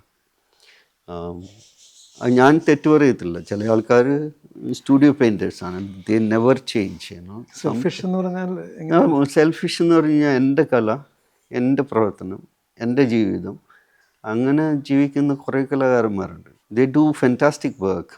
പക്ഷെ എന്നെ സംബന്ധിച്ചിടത്തോളം ഏറ്റവും പ്രധാനപ്പെട്ട ഒരു കലാകാരൻ നല്ലൊരു ഹ്യൂമനിസ്റ്റ്, ജനങ്ങളെ സ്നേഹിക്കുന്ന ഒരുത്തൻ, ജനങ്ങളെ കണ്ടെത്തുന്ന ഒരുത്തൻ, പിന്നെ പ്രവർത്തിക്കുന്ന ആൾ, അവരുടെ വർക്കുകളും ചെയ്യുക, മറ്റുള്ളവരെ സ്നേഹിക്കുകയും ചെയ്യുക എന്നുള്ള സംഭവം. പക്ഷെ മിക്കപ്പോഴും ഞാൻ കണ്ടിട്ടുള്ള സക്സസ്ഫുൾ ആയിട്ടുള്ള ആൾക്കാർ, അവർക്ക് there are so many shows they have it, good shows. പക്ഷേ മറ്റുള്ളവരാൾ സാമ്പത്തികമായിട്ടായാലും കലാപരമായിട്ടും സഹായിക്കുന്ന കുറച്ച് പേര് ഞാൻ കണ്ടിട്ടുള്ളൂ. ദർ ആർ ഫ്യൂ പീപ്പിൾ കേരളത്തിലുണ്ട്. ബിനാലയിൽ നിന്ന് പടിയിറങ്ങിയ സ്ഥിതിക്ക് നിങ്ങളുടെ മനസ്സിൽ ചില പുതിയതല്ല, ഇടയ്ക്ക് നിർത്തിപ്പോയ ചില കാര്യങ്ങൾ, ഉദാഹരണത്തിന് ആലുവ പുഴയുടെ തീരത്തൊരു പണി തീരാത്ത വീടുണ്ടെന്നറിയാം. അതുപോലെ വേറെ ചില പ്രോജക്റ്റുകൾ എന്ന് എനിക്കറിയില്ല. അതിനെക്കുറിച്ചൊന്ന് പറയാമോ? എന്താണ് ഇനിയുള്ള പ്രവർത്തനം? കുറച്ച് നാളുകൾക്ക് മുമ്പ് എൻ്റെ റെസിഗ്നേഷൻ അയച്ചിരുന്നു. അറിയിച്ച സമയത്ത് തന്നെ ഞാൻ എൻ്റെ പ്രസ് റിലീസ് ഒരുക്കിയിരുന്നു. എന്ന് വെച്ച് കഴിഞ്ഞാൽ എല്ലാ സുഹൃത്തുക്കളും പറയും boss you should not go. അതൊക്കെ എനിക്കറിയാം. എന്താണ് 2 എഡിഷൻ കഴിയട്ടെ, 2 എഡിഷൻ കഴിഞ്ഞിട്ട് പോകട്ടെ. പക്ഷെ ഞാൻ മുമ്പ് പറഞ്ഞതുപോലെ തന്നെ കൊച്ചി മുസ്ലിം ബിനാലെ ഇപ്പോൾ ഏറ്റവും നല്ല ഒരു പൊസിഷനിലിരിക്കുന്ന സമയമാണ്. ഏറ്റവും നല്ല പൊസിഷൻ സാമ്പത്തികപരമായിട്ടും ഇത്ര നാൾ നടത്തിയതിൽ നിന്ന് ഈ വർഷമാണ്. അതിന് പ്രധാനപ്പെട്ട ഘടകം മരിയം റാം, കിരൺ നാടാർ, അതുപോലുള്ള പ്രധാനപ്പെട്ട കലാലോകത്ത് സ്നേഹിക്കുകയും ആത്മാർത്ഥമായിട്ട് NS മാധവൻ സാറിനെയും ഡോക്ടർ വേണു, അതുപോലെ തന്നെ മറ്റുള്ള 5-6 പേരുണ്ട്. അവരുടെ കോൺട്രിബ്യൂഷനാണ്. ഫൈസൽ ആൻഡ് ഷബാന, നാട്ടിലുള്ള, ഇത് പറയുമ്പോൾ എനിക്ക് നാട്ടിലെ ആൾക്കാരോട് പറയണം, നാട്ടിലുള്ള സമ്പന്നരായിട്ടുള്ള ആൾക്കാരുടെ സഹായങ്ങളൊന്നും തന്നെ കിട്ടിയിട്ടൊന്നും പറയാൻ പറ്റത്തില്ല. പക്ഷെ നാട്ടിലെ ആൾക്കാർ ദുബായിലും അല്ലെങ്കിൽ അബുദാബിയിലെ ശ്രീ യൂസഫ് അലി, അദീബ് അഹമ്മദ്, അതുപോലെ തന്നെ ഷാർജയിൽ താമസിക്കുന്ന ഫൈസൽ ആൻഡ് ഷബാന, ഇങ്ങനെയുള്ള ആൾക്കാരാണ്. മരിയം റാം, ചെന്നൈയിൽ താമസിക്കുന്ന മരിയം റാം, ഇവരൊക്കെയാണ് കൊച്ചി മുസ്ലിംസ് ബിനാലയ്ക്ക് സാമ്പത്തികപരമായിട്ട് സഹായിച്ചിട്ടുള്ള മലയാളികൾ. ഇത് ക്യൂറേറ്റോറിയൽ ഏറ്റവും പ്രധാനപ്പെട്ട ഒരു കാര്യമാണ്. ഒരു കലാകാരൻ ക്യൂറേറ്റർ ആവണം എന്നുള്ളതാണ് നമ്മുടെ ബിനാലയുടെ ആദ്യ വിഷനിലെ പ്രധാന ചിന്ത. അത് ഒരിക്കലും മാറാതിരിക്കണം എന്നുള്ളൊരു ആഗ്രഹമുണ്ട്. പടിയിറങ്ങുമ്പോഴുള്ളൊരാഗ്രഹങ്ങളിലൊന്ന് ഞാൻ ആരോടും പറഞ്ഞിട്ടൊന്നുമില്ല. But I will be writing my thoughts. എങ്ങനെയായിരിക്കണം അഡ്മിഷൻ ചെയ്യേണ്ടത് എന്നുള്ളത് നമ്മൾ ഇത്ര നാൾ നടത്തിയിട്ടുണ്ട്. ആ പരിചയം വെച്ചിട്ട് നമ്മൾ എഴുതുന്നതായിരിക്കും. അത് ഏറ്റവും പ്രധാനപ്പെട്ട ഘടകമാണ്. കലാകാരർ ഓട്ടോണമസ് ആയിട്ട് നടത്തുന്നൊരു സ്ഥാപനം ആയിരിക്കണം. അത് ഗവൺമെൻറ് കീഴിലാവുന്ന, ഗവൺമെൻറ് എപ്പോഴും സഹായിച്ചിട്ടുണ്ട്. ഇതുപോലെ തന്നെ നിന്നാൽ മതി. ഗവൺമെൻറ് സഹായം എക്കാലവും ഉണ്ടാവുന്നത് നല്ലതാണ്. So it is going to be fantastic if it goes like this. Artist running, artist curated show. Running can be taken care of by the administrative side. അതാണ് ഈ വർഷം നടന്നിട്ടുള്ള നല്ലൊരു കാര്യം. അങ്ങനത്തെ സ്ട്രക്ചറാണ് ഉണ്ടാക്കിയിട്ടുള്ളത്. And there is about 600 or 400 plus people are working under one. It's not an easy thinking, when we say that ഒരു biennale നടത്താമെന്ന് പറയുന്നത് ചെറിയ കാര്യമൊന്നുമല്ല. അത് so much of people are working behind. എൻ്റെ കെ ശക്തി എന്ന് പറഞ്ഞാൽ എൻ്റെ അസിസ്റ്റൻറ്റുമാരായിരുന്നു. ബ്ലോട്ട്സോ എന്ന് പറയുന്ന കലാകാരൻ 24 അമ്മിൻ്റെ രാത്രി ഉറക്കം ഞാൻ കൊടുക്കാറില്ല. എൻ്റെ കൂടെ വർക്ക് ചെയ്യുന്നവർക്ക് അങ്ങനത്തെ ഒരു പ്രശ്നമുണ്ട് കേട്ടോ. I sleep only four 3 hours or 4 hours maximum. I used to send messages, call them, so trouble them like this. അതെല്ലാ അസിസ്റ്റൻറ്റന്മാർക്കും അറിയാം. ഇപ്പോൾ ശ്രീലക്ഷ്മി എന്ന് പറയുന്ന കുട്ടിയാണ് വർക്ക് ചെയ്യുന്നത്. മുമ്പ് വർക്ക് ചെയ്യുന്നത് ഐശ്വര്യയാണ്.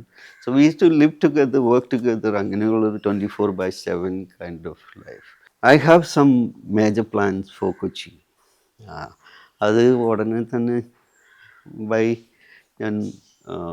എനിക്കത് വർക്ക് ചെയ്യണം, എൻ്റെ സ്ട്രക്ചർ ചെയ്യണം. ആലുവയിലാണോ? Aluva slowly will be happening, that will be there. But Kochi കേന്ദ്രീകരിച്ചായിരിക്കും. എൻ്റെ കുടുംബത്തിന് നോക്കണം എനിക്ക്. എൻ്റെ മകളും ഭാര്യയും വന്നിട്ടുണ്ട്. മകൻ സിനിമാ ലോകത്ത് ജീവിക്കണം എന്ന് വിചാരിക്കുന്ന is doing his own thing. അപ്പോൾ പുള്ളി ബോംബെയിലും കൊച്ചിയിലൊക്കെ ആയിട്ടുണ്ടാവും. I might move to Kochi. Also, there are other states invited me for supporting them to create cultural spaces. Biennale പോലെയാണോ അതോ? ബിനാലെ പോലെ പ്രവർത്തനങ്ങളാണ്. ഐ മീൻ വളരെയധികം കാര്യങ്ങൾ ചെയ്യാനുണ്ട്. ഏതൊക്കെ സംസ്ഥാനങ്ങളാണെന്ന് വല്ലതും? മുംബൈ ഞാൻ 40 വർഷമായിട്ട് അവിടെ ഉള്ളതാണ്. So I hope so much to Mumbai. I believe that there is a kind of extremities in my life. അത് കേരളത്തിൻ്റേതായിട്ടുള്ള ഒരു ശാന്തതയും മറ്റുള്ള എൻ്റെ ഗ്രാമത്തിൻ്റെ ശാന്തത അതെല്ലാം മുംബൈയിൽ. But I love that chaos in Mumbai. Bombay cultural മിനിസ്റ്ററുമായിട്ട് മീറ്റിംഗ് ഉണ്ടായിരുന്നു. I might think about something to do in Bombay. Also, Bombay asked me to produce public sculpture. ആ സ്കൾപ്ചറിൻ്റെ വർക്കുകൾ നടക്കണം. കേരളത്തിലെ ഒരു വലിയൊരു പ്രോജക്റ്റ് എൻ്റെ മനസ്സിലുണ്ടായിരുന്നു. അത് വീണ്ടും ഇനീഷ്യേറ്റ് ചെയ്യണം. അങ്ങനെയൊക്കെ കുറേ. പിന്നെ ഭാര്യയുമായിട്ട് ചർച്ച ചെയ്തിട്ട് ഇനിയും എല്ലാ കാര്യങ്ങളും എടുക്കത്തുള്ളൂ. I had never given time to my family. അതുകൊണ്ടാണോ ബിനാലയിൽ അതുകൊണ്ട് മകളെയും ഭാര്യയും കൂടെ കൊണ്ടുവന്നിട്ടുണ്ട്. കേരളത്തിലാണ്. അപ്പോൾ അവർ Radhika was in income tax. പക്ഷേ രണ്ടാമത്തെ മകൾ ജനിച്ച സമയത്ത് she left the job and she is taken care of she's a backbone of my family. അല്ല, ഈ കയോസിൻ്റെ കാര്യം പറഞ്ഞില്ലേ? അപ്പോൾ കയോസിൽ ചിട്ടകൾ തെറ്റിയിട്ടുള്ള ഒരുപാട് കാര്യങ്ങൾ വ്യക്തി എന്നുള്ള രീതിയിൽ നിങ്ങളുടെ കാഴ്ചയിൽ സാധാരണക്കാരൊന്നും ശ്രദ്ധിക്കാറുണ്ട്. ഉദാഹരണത്തിന് കണ്ണട, വ്യത്യസ്തമായ കണ്ണട, അല്ലെങ്കിൽ ഷർട്ടുകളുടെ രീതി. ഇതൊന്നും സാധാരണ ഒരു മലയാളി കാണുന്ന ഒരു കലാകാരൻ്റെ ഒരു രൂപമോ അതൊന്നും അല്ലല്ലോ. അതിന് മുമ്പ് പറഞ്ഞിട്ടുണ്ട് ഞാൻ. പാദസരത്തിൻ്റെ കാര്യം പറഞ്ഞ പോലെ തന്നെ എന്തുകൊണ്ട് ആയിക്കൂടാ. And design is art. അത് ചിലർ അത് കലയായിട്ട് കാണാത്ത ആൾക്കാരാണ്. എനിക്ക് തോന്നുന്നു എല്ലാ ഒബ്ജക്റ്റിലും ഡിസൈനുണ്ട്, എല്ലാ ഒബ്ജക്റ്റിലും കലയുണ്ട്. പ്രകൃതി തന്നെ കലയുടെ ഒരു രൂപം തന്നെയാണ്. അത് തിരിച്ചറിയുക, സെൻസിറ്റൈസ് ചെയ്യുക എന്നുള്ള സംഭവമുണ്ട്. എന്താണ് പിക്കാസോ പറഞ്ഞിട്ടുള്ളൊരു കാര്യമുണ്ട്, if you know what you going to paint, if you know what you going to paint, എന്താണ് നിങ്ങൾ ചിത്രം വരയ്ക്കാൻ പോകുന്നതെന്ന് അറിയാമെന്നുണ്ടെങ്കിൽ നിങ്ങൾ ചെയ്യേണ്ട കാര്യമില്ല. There is no surprise there. അപ്പോൾ ഒരു ലൈഫിൽ സർപ്രൈസസ് ഉണ്ടാവുന്നത് ആണ് പുതിയതെന്ന് പറയുക, അല്ലെങ്കിൽ നമ്മൾ ന്യൂസ് എന്ന് പറയുന്നത് ഓൾവേസ് സർപ്രൈസാണ്. ഈ പണവുമായി ബന്ധപ്പെട്ട ചില ആരോപണങ്ങളോ അല്ലെങ്കിൽ അതുപോലെ സങ്കല്പങ്ങളോ ഈ കലാകാരന്മാരുടെ ഭാഗത്തു നിന്നുള്ള അങ്ങനെയുള്ള ചില ആരോപണങ്ങളൊക്കെ മുൻപും ഉണ്ടായിട്ടുണ്ടല്ലോ. കഷ്ടമാണ് ആക്ച്വലി. വളരെ എന്നെപ്പോലെയുള്ള ആൾക്കോ, റിയാസിനെ പോലെയുള്ള ആൾക്കോ, അല്ലെങ്കിൽ TV സന്തോഷിനെ പോലുള്ള ആൾക്കാർക്ക്, TV സന്തോഷ് ഇങ്ങനത്തെ ഓർഗനൈസേഷനിൽ വർക്ക് ചെയ്തിട്ടുള്ളൂ, പക്ഷെ നല്ല പ്രശസ്തനായിട്ടുള്ള നല്ല കലാകാരനാണ്. സാമ്പത്തികമായിട്ട് വളരെ മനോഹരമായിട്ട് നടക്കുന്ന ഒരു സമയത്താണ് നമ്മൾ ഈ ബിനാലെ നടത്തുന്നത്. എനിക്ക് കേരളത്തിൽ, എനിക്ക് ബോംബെയിൽ, ഞാൻ മുമ്പ് പറഞ്ഞിട്ടുള്ളതാണ്, ബോറിവല്ലി എന്ന് പറയുന്ന സ്ഥലത്താണ് ഞാൻ താമസിച്ചിട്ടുള്ളത്. 17ഓളം സ്ഥലങ്ങളിൽ ഞാൻ വിവിധ സ്ഥലങ്ങളിൽ വാടകയ്ക്ക് താമസിച്ചിട്ടുണ്ട്. അവസാനം 2001 സമയത്താണ് ഞാൻ ബോറിവല്ലിയിൽ ഒരു സ്ഥലം, ചെറിയൊരു വീട് നോക്കുന്നു, അതിൻ്റെ അടുത്ത വീട് വാങ്ങുന്നു, രണ്ടും ഒന്നാക്കുന്നു, അങ്ങനെ ഒരു ഫ്ലാറ്റ് ഉണ്ടാക്കുന്നു, എൻ്റെ സ്റ്റുഡിയോ വാങ്ങുന്നതും അതൊക്കെ കോടിക്കണക്കിന് കാശ് തന്നെ കൊടുത്തിട്ടാണ്. അപ്പോൾ അത് ഇവിടെ വന്നിട്ട് നമ്മുടെ ഗവൺമെൻറ്റിൻ്റെ അല്ലെങ്കിൽ ജനങ്ങളുടെ 5 കോടിയിൽ നിന്ന് ഒരു അങ്ങോട്ട് കൊടുത്തിട്ടൊന്നുമല്ലാതെ ബിനാലെ നടത്തുന്ന ആദ്യത്തെ ബിനാലെ, ഫോർ എക്സാമ്പിൾ, ഞാനും എൻ്റെ സുഹൃത്തുക്കളും സ്വന്തമായിട്ടുള്ള, Riyas sold one of his property and given some money to the biennale. must have given ആ സമയത്ത് 1.5 കോടിയോളം രൂപ എൻ്റെ സ്വന്തം പോക്കറ്റിൽ നിന്നിട്ട് കൊടുത്തത്. ഇപ്പോഴും biennale foundation oh me so much money. അത് ഞാൻ പതുക്കെ തന്നാൽ മതി എന്ന് ഞാൻ പറഞ്ഞിട്ടുണ്ട്. ഓക്കെ, അപ്പോൾ ഞാൻ അതിന് അക്കൗണ്ട്സ് ഒക്കെ ഉള്ളതാണ് അല്ലേ. ഇന്നും നമ്മൾക്ക് ഇൻകം ടാക്സ് ഡിപ്പാർട്ട്മെൻ്റ് ഉണ്ട്, എല്ലാ തരത്തിലുള്ള സംഭവങ്ങളും നടക്കുന്നുണ്ട്. അവർ നടക്കട്ടെ അതിനോട്ടുള്ള രീതിയിൽ. എനിക്കിപ്പോഴും ഗവൺമെൻറ് പൈസ തരാനുണ്ട്. അത് ഡോക്ടർ തോമസ് ഐസക് ആ സമയത്ത് മുസ്ലിംസ് ഹെറിറ്റേജിൻ്റെ ഭാഗമായിട്ട് അവിടുത്തെ മ്യൂസിയങ്ങൾ അല്ലെങ്കിൽ അവിടുത്തെ വെയർഹൗസസുകൾ ഡെവലപ്പ് ചെയ്യുന്ന സമയമാണ്. അപ്പം ഞാൻ ബോണി തോമസ് പറഞ്ഞു, let's go and see it. അപ്പോൾ ഒരു ദിവസം പോയി കണ്ടിപ്പോൾ വളരെ മനോഹരമായി വളരെയധികം കാര്യങ്ങൾ ചെയ്യാവുന്നതാണ്. നമ്മുടെ ബെന്നി കുര്യാക്കോസാണ് ആ പ്രോജക്റ്റ് നടത്തുന്നത്. അവർക്ക് ഞാൻ നോക്കിക്കഴിഞ്ഞപ്പോൾ 2020 ഞാൻ പോയി കാണുന്നത്, നവംബർ മാസം. ചില സ്ഥലങ്ങളിലൊക്കെ ഇപ്പോഴും വളരെയധികം വർക്കുകൾ നടത്താനുണ്ട്. ദെൻ സഡൻലി ചില ലൈറ്റ്നിങ് പോലെയാണ് ആശയങ്ങൾ വരുന്നത്. ഡബിൾ ഇൻഡേഷൻ അതുപോലെ തന്നെ വന്നൊരു ആശയമാണ്, എന്തുകൊണ്ട് മലയാളികളായിട്ടുള്ള കലാകാരന്മാരെ കാണിച്ചുകൂടാ. അപ്പോൾ this is A great opportunity. Biennale നടക്കുന്നില്ല, ബിനാലെ ഫൗണ്ടേഷന് ചെയ്യാൻ പറ്റുന്ന ഏറ്റവും. അപ്പം തോമസ് ഐസക് സാർ ഓറലി എന്നോട് പറഞ്ഞു, I will give you 2 crore, you do something എന്നുള്ള രീതിയിൽ ആദ്യം മലയാളികളുടെ കലാകാരന്മാരെ, അദ്ദേഹത്തിനോട് ഞാൻ പറഞ്ഞില്ല ആരുടെയാണ് ഇങ്ങനെയാണെന്നൊന്നും ആലോചിച്ചിരുന്നില്ല. ആ സമയത്ത് എൻ്റെ മനസ്സിൽ ഓൾറെഡി 60+ ആർട്ടിസ്റ്റുകൾ എൻ്റെ കയ്യിൽ, they are all great artist. പിന്നെ ഞാൻ ഒറ്റയ്ക്ക് പാൻഡമിക് സമയത്ത്, അന്ന് ഞാൻ ബോംബെയിൽ നിന്ന് വരുന്നത് മാസ്ക് ഒക്കെ ധരിച്ചിട്ട്, എല്ലാവർക്കും ഒരു പ്രത്യേകതരം ഷീൽഡൊക്കെ ഉണ്ടായിരുന്നു. ആദ്യത്തെ ഫ്ലൈറ്റ് പിടിക്കുന്ന സമയത്ത് സ്കേർഡാണ്. എന്നാലും ഞാൻ വെൻ ടു വയനാട്, കാസർഗോഡ് ഭാഗത്ത് കുറച്ചൊക്കെ, ദെൻ കണ്ണൂർ, ഒരു നമ്മൾ കണ്ട് ഓരോരുത്തരുടെ ജീവിത രീതികളൊക്കെ കണ്ടു. ഓരോരുത്തർ ഒറ്റയ്ക്കൊക്കെ താമസിക്കുന്നു, ചിലവരൊക്കെ വർക്കുകളൊക്കെ ചെയ്തിട്ട് കട്ടിലിൻ്റെ അടിയിലാണ് സൂക്ഷിച്ചാണ്, ചിലവർക്ക് കിച്ചൺ ടേബിളിലാണ് പെയിൻറ്റ് ചെയ്യുന്നത്. There is no space to live also so I have seen life of artist, എല്ലാ തരത്തിലുള്ള. അപ്പോൾ അങ്ങനെയാണ് ഫൈനലി നമുക്ക് 267 കലാകാരന്മാരാണ് ആ ഷോയിൽ കാണിക്കുന്നത്. 6 ലക്ഷം സ്ക്വയർ ഫീറ്റ് സ്പേസിലാണ് എക്സിബിഷൻ നടക്കുന്നത്. ഇപ്പോൾ കണക്ക് നോക്കുകയാണെങ്കിൽ 4,00,000 സ്ക്വയർ ഫീറ്റ് പോലും ഏറ്റവും വലിയ മ്യൂസിയം ഇത് ഇവിടുത്തെ സ്റ്റേറ്റ് മോഡേണിൻ്റെ അളവെന്ന് പറഞ്ഞാൽ 3,70,70,000 സ്ക്വയർ ഫീറ്റാണ്. നമ്മൾ ചെയ്തിട്ടുള്ളത് അതിലും വലിയ ഷോ ആണ് ആ സമയത്ത് ചെയ്തത്. അത് വലിയ ഷോ ചെയ്യുക എന്നുള്ളതല്ലായിരുന്നു. ഞാൻ എൻ്റെ കലാകാരന്മാരോട് അന്ന് പറഞ്ഞു, നിങ്ങൾ ചിന്തിക്കേണ്ട ഒരു കാര്യം, ഒരു ചെറിയ നിങ്ങളുടെ സോളോ ഷോ അല്ലെങ്കിൽ സെമി സോളോ ഷോ ആയിട്ട് നിങ്ങൾ ആലോചിക്കുക. You do work. പക്ഷേ ഞാൻ അതിൻ്റെ ഫ്രെയിമിംഗ് ഒക്കെ ചെയ്തത് ബോംബെയിലാണ്. വളരെ നന്നായിട്ട് പെട്ടെന്ന് പൈസ കുറച്ച് ചെയ്യാൻ പറ്റുന്ന. അതായത് നമ്മുടെ കലാകാരന്മാർക്ക് ഒരു കുഴപ്പമുണ്ടെന്ന് വെച്ച് കഴിഞ്ഞാൽ അവർ നന്നായിട്ട് വരയ്ക്കാൻ അറിയാം, പക്ഷെ അവർക്ക് കല പ്രദർശിപ്പിക്കാൻ അറിയത്തില്ല.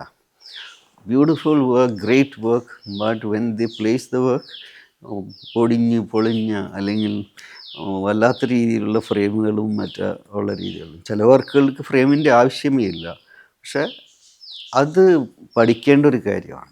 Aesthetic cannot be taught, but it can be learned through അത് തിങ്. ഞാൻ എപ്പോഴും പറയുന്ന വിശ്വസിച്ചിട്ടുള്ളൊരു കാര്യം എന്ന് പറഞ്ഞാൽ, പഠിച്ചിട്ടുള്ളൊരു കാര്യം, ജഹാംഗീർ ആർട്ട് ഗാലറി എല്ലാവരും പറയും അവിടെ പോകണം എന്ന്, അറിയണം. പക്ഷെ ഞാൻ പറയും how not to do things, എങ്ങനെ ചെയ്യരുതെന്ന് പഠിച്ചത് ഞാൻ ജഹാംഗീർ ആർട്ട് ഗാലറി എന്നാന്ന് പറയും. എന്താണെന്ന് വെച്ച് കഴിഞ്ഞാൽ വള്ളി കെട്ടി തൂക്കുക, എക്സിബിഷൻ അങ്ങനെയൊന്നുമല്ല ചെയ്യേണ്ടത്. Needs to have a clean place to show something. ആ ഫ്രെയിം എങ്ങനെയാണ് വയ്ക്കണം, എങ്ങനെയാണ് ഒരു സ്കൾപ്ചർ. ചില സ്കൾപ്ചറിന് പെഡസ്റ്റലിൻ്റെ ആവശ്യമില്ല. ചില sculpture pedestal is also an idea. അതൊക്കെ പിന്നീട് വന്നിട്ടുള്ളതാണ്. ഒരു മോഡേണിസ്റ്റ് പീരീഡിലൊക്കെ വന്നിട്ടുള്ള സാധനമാണ് ഈ പെഡസ്റ്റൽ എന്നൊക്കെ പറയുന്നത്. അപ്പം അതിൻ്റെ ആവശ്യമുണ്ടോ? ഇപ്പോൾ വരുന്ന ഇൻസ്റ്റലേഷനുകൾ അതെല്ലാം കല സമയത്തിനനുസരിച്ച് മാറും. അതിനനുസരിച്ച് പ്രദർശനം ചെയ്യാനും പഠിക്കണം. അത് അറിയാത്തത് കുറേ മാറ്റങ്ങൾ വന്നിട്ടുണ്ട്. നമ്മളുടെ ദർബാർ ഹാളിൽ മാറ്റങ്ങൾ വന്നതുപോലെ അതിനുശേഷം ദർബാർ ഹാൾ മാറ്റിയതിന് ശേഷമാണ് നമുക്ക് പ്രധാനപ്പെട്ട solo shows like KG Subramanyam, മണിത എന്ന് പറയുന്ന KG സുബ്രഹ്മണ്യൻ്റേതായാലും രാമചന്ദ്രൻ്റേതായാലും വിശ്വനാഥൻ്റേതായാലും ഷോകളൊക്കെ നമുക്ക് കാണാൻ പറ്റിയത് അതുകൊണ്ടാണ്. ലോകമറിയുന്ന നല്ല കലാകാരന്മാർ ഇവിടെ നിന്നുണ്ട്. പക്ഷെ അതിനുള്ള സാഹചര്യം നമുക്ക് മ്യൂസിയങ്ങളില്ല. അത് ബിനാലെയാണ് ഒരുക്കിയതെന്ന് വേണമെങ്കിൽ പറയാം. ഇത് കലയുടെ ഒരു ആഘോഷമാണല്ലോ. ഇത് തുടങ്ങിയതിന് ശേഷമുള്ള പടിയിറക്കം, ഒന്നെങ്കിലും മുമ്പ് അല്ലെങ്കിൽ അതിന് ശേഷം, അങ്ങനെ പോരായിരുന്നോ എന്ന് ഒരുപാട് പേര് ചോദിക്കുന്നു. കാരണം അതിനെക്കുറിച്ച് ഇടയ്ക്ക് ഇറങ്ങി പോകുമ്പോൾ ഒരുപാട് അഭ്യൂഹങ്ങളുണ്ടാവുമല്ലോ. അതുണ്ടാവുമെന്ന് അറിയുകയും ചെയ്യാമായിരുന്നു. അതായത് ഞാൻ മുമ്പ് പറഞ്ഞതുപോലെ തന്നെ ബിനാലെ ഫൗണ്ടേഷൻ നല്ലൊരു നിലയിൽ നിൽക്കുന്നൊരു സമയം, അതാണ് മാറേണ്ടതെന്ന് എനിക്കറിയാമായിരുന്നു. ഞാൻ പറഞ്ഞു കഴിഞ്ഞാൽ പോലും എനിക്ക് ആദ്യം പറയേണ്ടത് ശ്രീ ബേബി സാറിനോടാണ്. ഞാൻ ബേബി സാറിനോട് പോലും പറഞ്ഞില്ല, എൻ്റെ ഭാര്യയോട് മാത്രമാണ് പറഞ്ഞത്. I am putting up my resignation. അവരും പറയുമായിരുന്നു, കുടുംബത്തിലെ സമയം you only take care of Biennale. ഞാൻ എപ്പോഴും ട്രാവൽ ചെയ്യുന്നു, ബിനാലയ്ക്ക് വേണ്ടിയിട്ടുള്ള യാത്രകളാണ് മിക്കപ്പോഴും നടത്തിയിട്ടുള്ളത്. അപ്പം സാമ്പത്തികപരമായിട്ടും വളരെയധികം കമ്മിറ്റ്മെൻറ്റുകളൊക്കെ ഉള്ള സമയമാണ്. So I need to take care of my family. പിന്നെ I want to do new things. ഒരിക്കലും കലയിൽ നിന്ന് മാറി നിൽക്കാൻ എനിക്ക് പറ്റത്തില്ല. I am a person that, ഞാൻ പറഞ്ഞ പോലെ 3 മണിക്കൂറോ 4 മണിക്കൂറോ ഉറങ്ങുന്ന ഒരാളാണ്. മറ്റുള്ള സമയത്ത് ചിന്തിക്കുകയും വർക്ക് ചെയ്യുകയും ചെയ്യുന്ന ഒരാളാണ്. അപ്പോൾ അത് ദാറ്റ് വിൽ ബി ദെയർ. അപ്പം ലോകോത്തരമായിട്ടുള്ള, അതായത് ലോകത്തിലെ ഏറ്റവും നല്ല ബിനാലെ എന്ന് പറയുന്ന ഒരു കാലമുണ്ടാക്കിയതിന് ശേഷമാണ് നമ്മൾ പടിയിറങ്ങുന്നുള്ളൊരു സന്തോഷമുണ്ട്. അതുപോലെ തന്നെ ദുഃഖമുണ്ട്. I want to be with people. I am a people's person. എൻ്റെ സുഹൃത്തുക്കളെ കാണാതെ ഒരു വല്ലാത്തൊരു, എപ്പോഴും കാണുകയും അല്ലെങ്കിൽ കൂടെ ഇരിക്കുകയും. My home was Adda, like മുംബൈയിലെ വീട്. എപ്പോഴും ഇന്ന് വളർന്നു വന്നിട്ടുള്ള എല്ലാ കലാകാരന്മാരും, അതായത് ഏറ്റവും പ്രധാനപ്പെട്ട കലാകാരന്മാർ ചിലവഴിച്ചിട്ടുള്ളത് നമ്മളുടെ കൊച്ചു കൊച്ചു വീടുകളിലാണ് മുംബൈയിലെ. Create addas, create cafeterias, create libraries. I will be doing something very similar in Kochi. Give more life to people, who love art. ഈ നേരത്തെ യാത്രകളെക്കുറിച്ചും വിദേശത്ത് പോയതിനെക്കുറിച്ചൊക്കെ പറഞ്ഞു. ഇപ്പോൾ ഒരു ആർട്ട് റെസിഡൻസിയിൽ നിങ്ങൾ പറഞ്ഞിട്ടുണ്ട്, ഒരു ആർട്ട് റെസിഡൻസിയിൽ യു എസിൽ പോയ സമയത്താണ് ഒരുപാട് മ്യൂസിയങ്ങൾ കാണാനായിട്ടുള്ളൊരു അവസരം കിട്ടിയത്. അങ്ങനെയുള്ള യാത്രകൾ എങ്ങനെയാണ് നിങ്ങളെ? എനിക്ക് ഏറ്റവും പ്രധാനപ്പെട്ട കാര്യമാണ് യാത്രകൾ ചെയ്യുക എന്നുള്ളത്. ഞാൻ ആദ്യം യാത്രകൾ ഞാൻ പറഞ്ഞില്ലേ, ഒറ്റയ്ക്ക് യാത്ര ചെയ്യുമ്പോഴാണ് ഏറ്റവും കൂടുതൽ കാര്യങ്ങൾ പഠിക്കുന്നത്. ഞാൻ മലയാളിയായിട്ടുള്ള കുട്ടി അന്ന് ഡൽഹി ആദ്യ യാത്ര എൻ്റെ ലണ്ടനിലേക്കായിരുന്നു. ഞാൻ ബ്രിട്ടീഷ് കൗൺസിൽ സ്കോളർഷിപ്പോട് കൂടിയിട്ട് യാത്ര ചെയ്യുന്നു. എനിക്കറിയത്തില്ലായിരുന്നു how to communicate with people. My language was very limited. എല്ലാ ദിവസവും രാത്രി 2 ഇംഗ്ലീഷ് വാക്ക് പഠിക്കും. പിറ്റേ ദിവസം എവിടെയെങ്കിലും ഐ ത്രോ ഇറ്റ് ഒരു സെൻറ്റൻസിൽ ആഡ് ചെയ്യും. അങ്ങനെയാണ് എൻ്റെ ഇംഗ്ലീഷ് തന്നെ ഞാൻ വളർത്തുന്നത്. I was never interested in grammar. I was interested in sharing. അപ്പോൾ അത് ലണ്ടനിൽ പോയി ഞാൻ ആരോട് സംസാരിച്ചു. I met with Julia Payton Jones, director of Shepherd and gallery. Top most people. അന്ന് കാണുന്നത് കോൺഫിഡൻസ്, സ്വന്തം ഉണ്ടാക്കിയ കോൺഫിഡൻസാണ്. ഒരു മലയാളിക്കുള്ളൊരു സംഭവം എന്ന് പറഞ്ഞാൽ ഒരു പക്ഷേ നമ്മളൊരു കാമിലിയൻ പോലെയാണ്. എവിടെ പോയാലും അവിടുത്തേതായിട്ടുള്ള രൂപം ഭാവങ്ങളൊക്കെ അച്ചീവ് ചെയ്യാനുള്ളൊരു ഓപ്പൺ സംഭവം ഉള്ളതുകൊണ്ടാണ് നമുക്ക് I can be like that. അതൊക്കെ തന്നെയാണ് സ്വയം ഉണ്ടാക്കിയെടുത്ത കോൺഫിഡൻസാണ്. ഞാൻ ആദ്യകാലങ്ങളിൽ നാട്ടിൽ വരുമ്പോൾ സാറ് മുമ്പ് പറഞ്ഞ പോലെ കുർത്തയും വെടിസഞ്ചിയും ഇട്ട് നടക്കുന്ന കലാകാരൻ്റെ രൂപമാണ് എല്ലാവരുടെയും ഒരു ബീഡിയും വലിച്ചു നടക്കുന്നത്. അതൊരു പക്ഷേ unfortunately inspired from John Abraham, not the star John Abraham but the legendary film maker John Abraham. So I use to hate that. ഞാൻ എനിക്ക് കേരളത്തിലെ വെതറൊക്കെ നന്നായിട്ട് അറിയുന്ന ഒരാളാണ്. പക്ഷേ I use to wear jacket purposely to come to galleries. നമ്മൾ കേരളത്തിലെ ഗാലറികളിൽ പോകുമ്പോൾ ജാക്കറ്റൊക്കെ ഇട്ട് പോകുന്നൊരു രീതി കോൺഷ്യസ്ലി ഉണ്ടാക്കിയതാണ്. ലോകത്തിലെ കലാകാരന്മാർ പരിചയപ്പെടാനുള്ള സാഹചര്യമാണ് എനിക്ക് USIS കിട്ടിയിട്ടുള്ള award, mid America arts alliance award എന്ന് പറയും. അതുപോലെ കുറേ അവാർഡുകൾ ഉണ്ടാവണമെന്ന് ആഗ്രഹിക്കുന്ന ഒരാളാണ്, മറ്റുള്ളവർക്ക് കിട്ടണമെന്ന് ആഗ്രഹിക്കുന്ന ഒരാളാണ് ഞാൻ. US ആദ്യമായിട്ട് അവാർഡ് കിട്ടിപ്പോകുന്നത് വാഷിങ്ടണിലാണ്. വാഷിങ്ടണിലെ മീറ്റിങ്ങിൽ വെൽക്കം മീറ്റിംഗ് ഉണ്ടായിരുന്നു. അപ്പോൾ boss what you would like to do. Finally residency Sausalito എന്ന് പറയുന്ന സ്ഥലത്ത് സാൻ ഫ്രാൻസിസ്കോയിലാണ്. നിങ്ങളെ കാര്യങ്ങൾ നോക്കുവാൻ വേണ്ടിയിട്ട് നിങ്ങൾക്കൊരു ഡ്രൈവർ ഉണ്ടാവും, ഷോഫർ ഉണ്ടാവും. They will take care of you എന്ന് പറഞ്ഞു. So where do you like to go.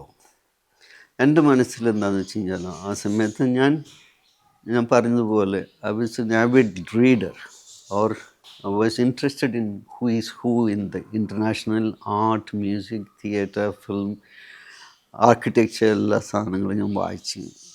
I had the names who are all in the US. അപ്പോൾ കുറേ പേരുകൾ ഞാൻ കൊടുത്തു. ഇന്ന ആൾക്കാർ എനിക്ക് കാണണം, ഇന്ന മ്യൂസിയങ്ങൾ കാണണം, ആഗ്രഹമുണ്ട് എന്ന് പറഞ്ഞു. അപ്പോൾ അവർ they looked at the list, taken it back to their office. They came up back and said, "Boss, United States is huge, and it is all these people are located in different places in the US." ഞാൻ പറഞ്ഞു നിങ്ങൾക്ക് ചെയ്യുക. But I was fortunate. They sent me from Washington to Chicago, Atlanta, Santa Fe, LA, San Francisco and New York. ഇത്രയും സ്ഥലങ്ങൾ അമേരിക്കയിൽ യാത്ര ചെയ്ത് എന്തിനാണ്? I wanted to see museums. I wanted to meet museum directors or curators. ആ സമയത്തൊന്നും curator എന്നുള്ള വാക്കുകളൊന്നും അധികം ആൾക്കാരൊന്നും യൂസ് ചെയ്യുന്നില്ലായിരുന്നു. Museum directors. Then architect like Franco Gehry എന്ന് പറഞ്ഞു കഴിഞ്ഞാൽ ആർക്കിടെക്ചർ ലോകത്തെ ദൈവങ്ങളാണ്. അപ്പോൾ അവരെ കാണാനുള്ള ഓപ്പർച്യൂണിറ്റി ഉണ്ടായി. അതിനുണ്ടായ ഓപ്പർച്യൂണിറ്റി ഇന്ത്യയിൽ നിന്ന് കിട്ടിയതും കൂടിയാണ്. ഞാൻ ആ അവാർഡ് കൊണ്ട് കണ്ടത് എനിക്ക് ന്യൂയോർക്കിൽ വ്യത്യാസങ്ങൾ, ഓരോരുത്തരുടെ സ്റ്റുഡിയോകളുടെ വ്യത്യാസങ്ങളും മനസ്സിലാക്കാൻ വേണ്ടിയിട്ടും കൂടിയായിരുന്നു. എങ്ങനെയാണ് ഒരു കലാകാരൻ വർക്ക് ചെയ്യുന്നത്, എങ്ങനെയാണ് ഒരു റൈറ്റർ വർക്ക് ചെയ്യുന്നത്. അപ്പോൾ Joseph Kosuth legendary artist, is a conceptual artist. Art വേൾഡിൽ കൺസെപ്ച്വൽ ആർട്ട് എന്ന് പറയുന്ന സംഭവമുണ്ട്. അത് ചെയ്ത് ആരംഭിച്ച ആൾക്കാരിൽ ഒരാളാണ്. അപ്പോൾ അദ്ദേഹത്തിൻ്റെ സ്റ്റുഡിയോയിൽ പോകുമ്പോൾ ഒരു കമ്പ്യൂട്ടർ, വലിയൊരു കമ്പ്യൂട്ടർ, IBMൻ്റെ എന്തോ, ആൻഡ് ദെൻ ഒരു ഹ്യൂജ് ബുക്ക് ഷെൽഫ്, അതിൽ കുറേ ബുക്കുകൾ സൈൻ ചെയ്ത, മറ്റുള്ള ആൾക്കാർ സൈൻ ചെയ്ത ബുക്കുകൾ മാത്രമേ ഉള്ളൂ. അതാണ് അദ്ദേഹത്തിൻ്റെ സ്റ്റുഡിയോ. പക്ഷേ ഫ്രാങ്ക് സ്റ്റെല്ല എന്ന് പറയുന്ന മറ്റൊരു കലാകാരൻ്റെ സ്റ്റുഡിയോയിൽ പോയപ്പോൾ 20ഓളം ചെറുപ്പക്കാരായിട്ടുള്ള കലാകാരന്മാർ അദ്ദേഹത്തിന് വേണ്ടിയിട്ട് വർക്ക് ചെയ്തുകൊണ്ടിരിക്കുന്നു. അത് 20,000 സ്ക്വയർ ഫീറ്റോ 10,000 സ്ക്വയർ ഫീറ്റിൻ്റെ സ്പേസ്, 2 നിലകളിലായിട്ട്, ന്യൂയോർക്ക് സിറ്റിയിൽ. ദെൻ സ്റ്റാറായിട്ടുള്ള നമ്മളൊക്കെ ബുക്കുകളൊക്കെ വായിക്കുമ്പോൾ അന്ന് ചരിത്രത്തിൽ ഏറ്റവും പ്രധാനപ്പെട്ട ഒരു മൂവ്മെൻ്റ് ഉണ്ടായിരുന്നു, trans avant garde, Italian trans avant garde. അതിൽ 3 പേരുണ്ട്. അതിൽ കുച്ചി ആൻഡ് ക്ലെമൻറ്റെ എന്ന് പറഞ്ഞ ഫേമസ് 3 C's. ക്ലെമൻറ്റേൻ്റെ സ്റ്റുഡിയോ കാണാൻ പോകുന്നു. എന്നെങ്കിൽ ഞാൻ സ്റ്റുഡിയോയിലൊക്കെ പോയി തിരിച്ചു വന്നിട്ട് ഓരോ കലാകാരന്മാരും ഇന്ത്യയിലുള്ള അതുൽ ഡോഡി, അഞ്ചു ഡോഡിയൊക്കെ പറയണം, ക്ലെമൻറ്റേനെ കാണാനൊക്കെ ഒന്ന് കെട്ടിപ്പിടിക്കുന്നുണ്ട് പറയണം, ഞാൻ പറഞ്ഞിരുന്നു. I mean that kind of I had time with really നമ്മളുടെ ഇവിടുത്തെ മോഹൻലാലിനെ പോലെയൊക്കെയാണ് ക്ലെമൻറ്റെ എന്നൊക്കെ പറഞ്ഞ് ന്യൂയോർക്കിൽ. It's like the stars of the contemporary art. വായന ഹെൽപ്ഡ് മീ. ഞാനൊരു ബുക്ക് വായിച്ചിരുന്നു, before going to all the cities, before Andy Warhol, Soho in 80s എന്ന് പറഞ്ഞൊരു ബുക്ക്. ആ ബുക്ക് ഗിവൺ മീ എങ്ങനെയാണ് ഗാലറികൾ വർക്ക് ചെയ്യുന്നത്, എങ്ങനെയാണ് ക്രിട്ടിക്കുകൾ കലാലോകത്ത് കാണുന്നത്, ഇങ്ങനെയൊക്കെയുള്ള കാര്യങ്ങൾ വളരെയധികം മനോഹരമായിട്ട് എഴുതിയിട്ടുള്ളൊരു ഗോസിപ്പ് ചരിത്രപരമായിട്ടുള്ള ബുക്കാണ്. ഗോസിപ്പ് അതിലുണ്ട്.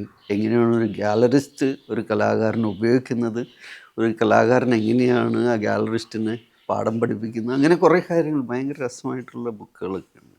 അപ്പോൾ ആ വായന will help you to learn. അത് ചരിത്രമാണ്. ബുക്കുകൾ എന്ന് പറഞ്ഞാലും ചരിത്രങ്ങളാണ്, സുഹൃത്തുക്കളും ചരിത്രങ്ങളാണ്. ഞാൻ എല്ലാ തരത്തിലുള്ള ആൾക്കാരെയും സമമായിട്ട് കാണുന്ന ഒരാളാണ്. അത് that is given me the confidence. അപ്പോൾ പിരിഞ്ഞു പോകുമ്പോഴും, ഇടയ്ക്ക് പിരിഞ്ഞു പോയാലും ഞാൻ അവിടെ കൂടെയുണ്ടെന്നുള്ളത് വിശ്വാസം അവർക്കുണ്ടെന്ന് എനിക്ക് തോന്നുന്നു. I never give up. Biennale എന്ന് പറഞ്ഞു കഴിഞ്ഞാൽ എൻ്റെയും കൂടിയിട്ടുള്ള മറ്റുള്ളവരുടെ കളക്റ്റീവായിട്ടുള്ളൊരു പ്രവർത്തനത്തിൻ്റെ ഭാഗമാണ്. So I never leave Kochi or never leave biennale. Bombay എന്നുള്ള ഒരു ക്ഷണം വന്നു എന്ന് പറഞ്ഞു. അപ്പോൾ അതിൻ്റെ എന്താണ് നമ്മൾ സംസാരിച്ച ഒരു കണ്ടന്റ് പറയുകയാണെങ്കിൽ? ഇത് അവിടെ കുറേ ഈ കൊച്ചി മിസ്സസ് ബിനാലെയാണ് എല്ലാത്തിൻ്റെയും ഇൻസ്പിറേഷൻ. ഇപ്പോൾ കൊച്ചി മിസ്സസ് ബിനാലെ എന്ന് ഇൻസ്പയർ ചെയ്തിട്ടുള്ള ആദ്യത്തെ സക്സസ്ഫുള്ളായിട്ടുള്ള ഒരു പ്രോജക്റ്റാണ് inspired by Pakistanis. They started 2 Binales in Pakistan. And that is also started by artists. Rashid Rana എന്ന് പറയുന്ന ഒരു സുഹൃത്ത് ലഹോറിൽ സ്റ്റാർട്ട് ചെയ്തതാണ്. മറ്റുള്ള സുഹൃത്തുക്കൾ ഒരുമിച്ച് സ്റ്റാർട്ട് ചെയ്തതാണ് ആദ്യത്തെ ലഹോർ ബിനാലെ. അതുപോലെ തന്നെ ഇന്ത്യയിൽ മറ്റുള്ള സെറിൻഡിപ്പിറ്റി, KLF ലിറ്ററേച്ചർ ഫെസ്റ്റിവൽ പോലും inspired from Kochi biennale. And unfortunately Pune biennale failed to sustain. അപ്പോൾ എനിക്ക് തോന്നുന്നത് എവിടെയാണ്, ഏത് ലൊക്കേഷനാണ്, എങ്ങനെയാണ്, കമ്മിറ്റ്മെൻറ്റാണ് ഏറ്റവും പ്രധാനപ്പെട്ടത്. നിങ്ങളുടെ സമയം കൊടുക്കാനും ഒക്കെ പറ്റിയില്ലെങ്കിൽ ഫൗണ്ടേഷനുകൾ മറ്റുള്ള പോലെ തന്നെ നടത്തേണ്ടി വരും. അത് എന്താണ് നിങ്ങളുടെ ചർച്ചയുടെ ഒരു ഔട്ട്കം? ലൊക്കേഷൻ ഒരു പ്രധാനപ്പെട്ട ഒരു ഘടകമാണ്. ബേസിക് സംഭവം ഞാൻ പറഞ്ഞു, create a foundation first, then see. ഞാൻ ലൊക്കേഷനുകളൊക്കെ കുറച്ച് കണ്ടെത്തിയിട്ടുണ്ട്. We need to confirm it and who will be funding it. Fund state is ready to fund it, but they are also looking at the Kerala model, how private also can be part of it. But it is in the initial stage. I have submitted only two of my, along with another artist friend of mine in Bombay. അതിനു മുമ്പ് ചെന്നൈയിൽ നിന്നൊരു ക്ഷണം വന്നു എന്ന് നമ്മൾ സംസാരിച്ചിരുന്നു. അതിനെക്കുറിച്ചൊന്ന് പറയാമോ? 2 ബ്യൂറോക്രാറ്റുകളാണ് എന്നോട് സംസാരിച്ചത്, IAS ഓഫീസേഴ്സ്. അവർക്ക് ബിനാലെ പോലെ, കൊച്ചി ബിനാലെ പോലെ അവിടെയും ഒരു ബിനാലെ നടത്തണമെന്ന് ആഗ്രഹമുണ്ട്. അപ്പോൾ അവർ they have done major study. എങ്ങനെയാണ് inspired from Kochi biennale, they have done a study. Mahabalipuram തുടങ്ങി പോണ്ടിച്ചേരി വരെ ആ സ്ട്രെച്ചിൽ വിവിധ ലൊക്കേഷനുകളിലായിട്ട് ബിനാലെ നടത്താൻ അവർ താല്പര്യം കാണിച്ചിട്ടുള്ളൊരു ക്ഷണം എന്നോട് എങ്ങനെയാണ് സഹായിക്കാൻ പറ്റുന്നത് എന്നുള്ള ചോദ്യങ്ങളുമായിട്ട് വന്നിരുന്നു. ഞാനത് നമ്മുടെ ഓഫീസിൽ അറിയിക്കുകയും ചെയ്തിട്ടുണ്ടായിരുന്നു. ബിനാലെ ഫൗണ്ടേഷനിൽ അറിയിച്ചിരുന്നു. മരിയം മാമിനോടും എല്ലാവരോടും പറഞ്ഞില്ലെങ്കിൽ മരിയം മാമിനോടും പറഞ്ഞിട്ടുണ്ടായിരുന്നു. അതുപോലെ തന്നെയാണ് മുംബൈയിലെ ക്ഷണവും വന്നിട്ടുള്ളത്. അത് ഞാൻ അറിയിച്ചിരുന്നു. ഞാൻ പോയി കാണുന്നുണ്ട്. കൾച്ചറൽ മിനിസ്റ്ററാണ് ക്ഷണിച്ചത്. 2 പ്രാവശ്യം ലൊക്കേഷനുകൾ തീരുമാനിച്ചിട്ടില്ല. പക്ഷേ സൗത്ത് മുംബൈയും മറ്റുള്ള ഭാഗങ്ങളും ബാൻഡ്ര അങ്ങനെ വിവിധ ലൊക്കേഷനുകളിലായിട്ടായിരിക്കും. പക്ഷേ ഇത് കേരളത്തിലെ മോഡൽ തന്നെയാണ്. അങ്ങനെയാണെങ്കിൽ മാത്രമേ എൻ്റെ സഹായങ്ങളുണ്ടാവൂ എന്നുള്ള രീതിയിൽ ഞാൻ പറഞ്ഞിട്ടുണ്ട്.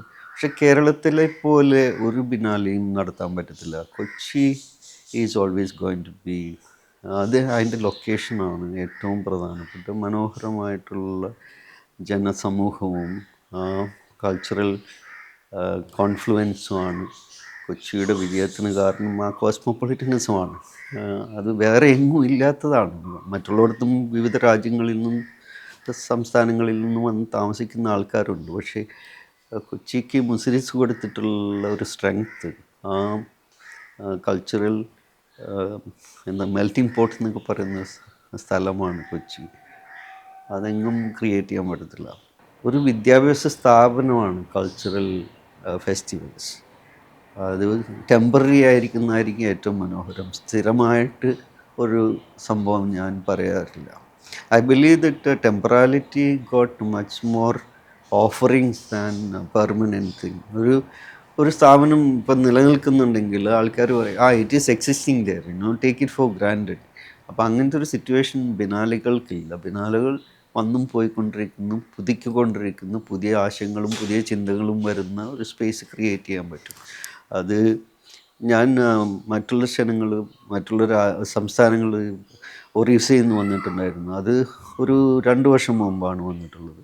എല്ലാ സംഭവങ്ങളും ചർച്ചകളുണ്ടെങ്കിലും കൊച്ചിയെ വിട്ടിട്ട് ഞാൻ വേറൊരു സ്ഥലത്ത് സ്ഥാപിക്കുന്നുണ്ടെങ്കിൽ പോലും Kochi is for my mother space. അതിൽ നിന്ന് ഇൻസ്പയർ ആയിട്ട് നമ്മൾ എന്തെങ്കിലും ചെയ്യാനുള്ളൂ, ചെയ്യത്തുള്ളൂ. സാമ്പത്തികമായിട്ടുള്ള വിഷയങ്ങൾ ഇപ്പം ബിനാലെ പോലെ അല്ലെങ്കിൽ ഇതുപോലെയുള്ള പരിപാടികൾ നടത്തുന്ന കോടികളുടെ ഒരു വിനിയോഗം, എനിക്ക് തോന്നുന്നു it is important to have cultural എക്കണോമിയെക്കുറിച്ച് ഒരു ധാരണ. കൾച്ചറൽ എക്കണോമി സ്റ്റഡീസ് റിപ്പോർട്ടുകളൊക്കെ പഠിക്കുന്നത് നല്ലതാണ്. എങ്ങനെയാണ് കൾച്ചറൽ സൈറ്റ്സ് അല്ലെങ്കിൽ കൾച്ചറൽ ലൊക്കേഷൻസ് യൂറോപ്യൻ രാജ്യങ്ങളും സക്സസ്ഫുള്ളായിട്ടുള്ള നഗരങ്ങളും തീർത്തിട്ടുള്ളതെന്ന് പഠിക്കുന്നത് നല്ല. യുനെസ്കോൻ്റെയൊക്കെ സ്റ്റഡീസൊക്കെ ഉണ്ട്, ക്രിയേറ്റീവ് സിറ്റീസ് എന്നൊക്കെ പറഞ്ഞിട്ട്. അതൊക്കെ അറിഞ്ഞിരിക്കുന്നത് നല്ലതാണ്. to give you confidence to make your own city how beautifully through culture. ഇപ്പോൾ ആംസ്റ്റർഡാം അല്ലെങ്കിൽ ബാഴ്സലോണയിൽ പോവുകയാണെങ്കിൽ ജനങ്ങൾ ആദ്യം സംസാരിക്കുന്നത് അന്തോണിയോ ഗോഡിയുടെ ആർക്കിടെക്ചറാണ്, അല്ലെങ്കിൽ പിക്കാസോൻ്റെ മ്യൂസിയമാണ്, മിറോൻ്റെ മ്യൂസിയങ്ങളാണ്. അല്ലാതെ it's almost 80% of the travellers are cultural tourist. So culture has so much. Cultural എക്കണോമിയെക്കുറിച്ചിട്ടുള്ളൊരു ധാരണ നമ്മുടെ നാടും വളർത്തേണ്ട, ടൂറിസം ഡിപ്പാർട്ട്മെൻറ്റും ഒരുമിച്ച് പോകേണ്ട. എനിക്ക് പറയുകയാണെങ്കിൽ tourism department and museum department and cultural department should be one, so that can create much more economic benefit to the state. അപ്പോൾ for example നമ്മുടെ വെനീസ് ബിനാലെ 2011 ഞങ്ങളുടെ സ്റ്റഡീസിൽ അന്ന് അവർ 13 മില്യൺ യൂറോ ആണ് ചിലവാക്കിക്കൊണ്ടിരുന്നത്. 13 മില്യൺ യൂറോ എന്ന് പറഞ്ഞാൽ 130ഓളം കോടി രൂപയാണ്. അത് വെനീസ് ബിനാലെ പ്രോഗ്രാം ചെയ്തിരിക്കുന്ന വിവിധ രീതിയിൽ. ആ city spend lot of money. It's not like Kerala. ഇപ്പോൾ ഗോഞ്ചു ബിനാലെയും ഒക്കെ ഇതുപോലെ തന്നെ തുറമുഖ നഗരങ്ങളാണ് കൂടുതലും ബിനാലുകൾ സക്സസ്ഫുള്ളായിട്ട് നടത്തിയിട്ടുള്ളത്. പിന്നെ ചരിത്രപരമായിട്ടുള്ള കാര്യങ്ങളുണ്ട്. If you look at Liverpool biennale ആയാലും Gwangju biennale got kind of people surprise ആണ് ബിനാലയ്ക്ക് കാരണം. അവിടെ വളരെയധികം കൊലപാതകങ്ങളൊക്കെ നടന്നിട്ടുള്ളത്. അതിനുശേഷം ജനങ്ങളാണ് ഇങ്ങനൊരു സംഭവം ചിന്തിക്കുന്നത്. ഡോക്യുമെൻ്റാണ് കാസലിൽ നഗരത്തിൽ നടക്കുന്ന, ജർമ്മനിയിലെ കാസൽ നഗരത്തിൽ നടക്കുന്ന ഡോക്യുമെൻ്റ്. അത് 3 മാസക്കാലമാണ് നടക്കുന്നത്. അവർ സ്പെൻഡ് ചെയ്യുന്ന തുക കഴിഞ്ഞ ഡോക്യുമെൻ്റേക്ക് ചിലവാക്കിയത് 400 കോടി രൂപയാണ്. അതായത് 40 മില്യൺ യൂറോ ആണ് കണക്ക് കാണിക്കുന്നത്. നമ്മളുടെ കൊച്ചി മുസിഷ് ബിനാലെയുടെ ബഡ്ജറ്റ്, കൊച്ചി ബിനാലെ ഫൗണ്ടേഷൻ നടത്തുന്നത് ബിനാലെ മാത്രമല്ല എന്നും കൂടി ആലോചിക്കണം. 2 വർഷത്തെ ചിലവ് അല്ലെങ്കിൽ ബഡ്ജറ്റ് നമ്മൾ ഇട്ടിരിക്കുന്നത് 32 കോടി രൂപയാണ്. വളരെയധികം അന്തരമുണ്ട്. 400 കോടിയും 130 കോടിയും, വെനീസിൽ 130 കോടിയും ഇവിടുത്തെ 32 കോടിയും. അപ്പം ഈ 3 മാസം, അവിടെ 3 മാസം നടക്കുന്ന സംഭവം വെനീസിൽ 7 മാസക്കാലമാണ് ബിനാലെ നടക്കുന്നത്. 316 പരം ബിനാലകൾ ലോകത്തിലുണ്ട്. അതിൽ 10 ബിനാലകൾ എടുത്തു കഴിഞ്ഞാൽ കൊച്ചി മുസിഷ് ബിനാലെ ഇന്ന് മുൻപന്തിയിൽ തന്നെയാണ് നിൽക്കുന്നത്. 1ാം സ്ഥാനമൊന്നും വേണമെന്ന് നമ്മൾ പറയത്തില്ല. ഏറ്റവും പ്രധാനപ്പെട്ടത് ജനങ്ങൾ സ്വീകരിച്ചിട്ടുള്ള ബിനാലെ ഇത്രയും ചെറിയൊരു തുക കൊണ്ട്, ചെറിയതെന്ന് പറയാൻ പറ്റത്തില്ല, നമ്മളെ സംബന്ധിച്ചിടത്തോളം 32 കോടി ബിഗ് എമൗണ്ട്. അത് കൊണ്ടുവരുന്നത് തന്നെ വളരെയധികം പ്രയത്നിച്ചിട്ടാണ്. It's not easy to build up that. അത് എല്ലാവരും അഡ്വൈസേഴ്സ്, ബിനാലെ ഫൗണ്ടേഷൻ്റെ അഡ്വൈസേഴ്സും ട്രസ്റ്റീസും നടത്തുന്ന അവരുടെ പ്രയത്നം കൊണ്ട് തന്നെയാണ്. അവരുടെ സ്നേഹബന്ധങ്ങൾ കൊണ്ടാണ്. ചിലതൊക്കെ സ്നേഹബന്ധങ്ങൾ കൊണ്ട് തന്നെ, ചിലർ 5000 രൂപ തരുന്നു, ചിലർ 50,000 തരുന്നു, ചിലർ 50 ലക്ഷം തരുന്നു.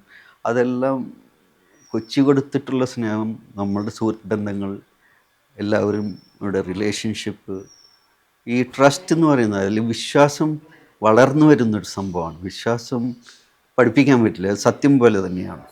വിശ്വാസം ഇപ്പോൾ കൊച്ചി ബിനാലെ ഫൗണ്ടേഷനിലുള്ള വിശ്വാസം കൊണ്ടാണ് ആൾക്കാർ ഇത്രയും സാമ്പത്തികപരമായിട്ട് സഹായിക്കുന്നതെന്ന് എനിക്ക് ഇപ്പോഴാണ് ആത്മവിശ്വാസമുള്ളത്. ഡോക്ടറാകണം എന്നുള്ളൊരു ആഗ്രഹത്തോടു കൂടിയാണ് കോളേജിലെത്തിയത്. പിന്നീട് കലാകാരൻ എന്നുള്ള രീതിയിൽ മാറി ജീവിതം ഇത്രയും കാലം മുന്നോട്ട് പോയി.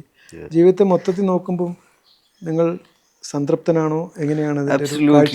Absolutely I am very very happy that ഞാനൊന്നും പ്രതീക്ഷിച്ചില്ല നമ്മൾ എന്താകും, അങ്ങനെയാകും എന്നൊന്നും ഞാനൊരിക്കലും കണ്ടിട്ടില്ല. അതാണ് ഒരുപക്ഷെ ഇങ്ങനെ ആയിട്ടുള്ളത്. ഞാൻ പറഞ്ഞില്ലേ, what you going to paint if you know then there is no point in pay.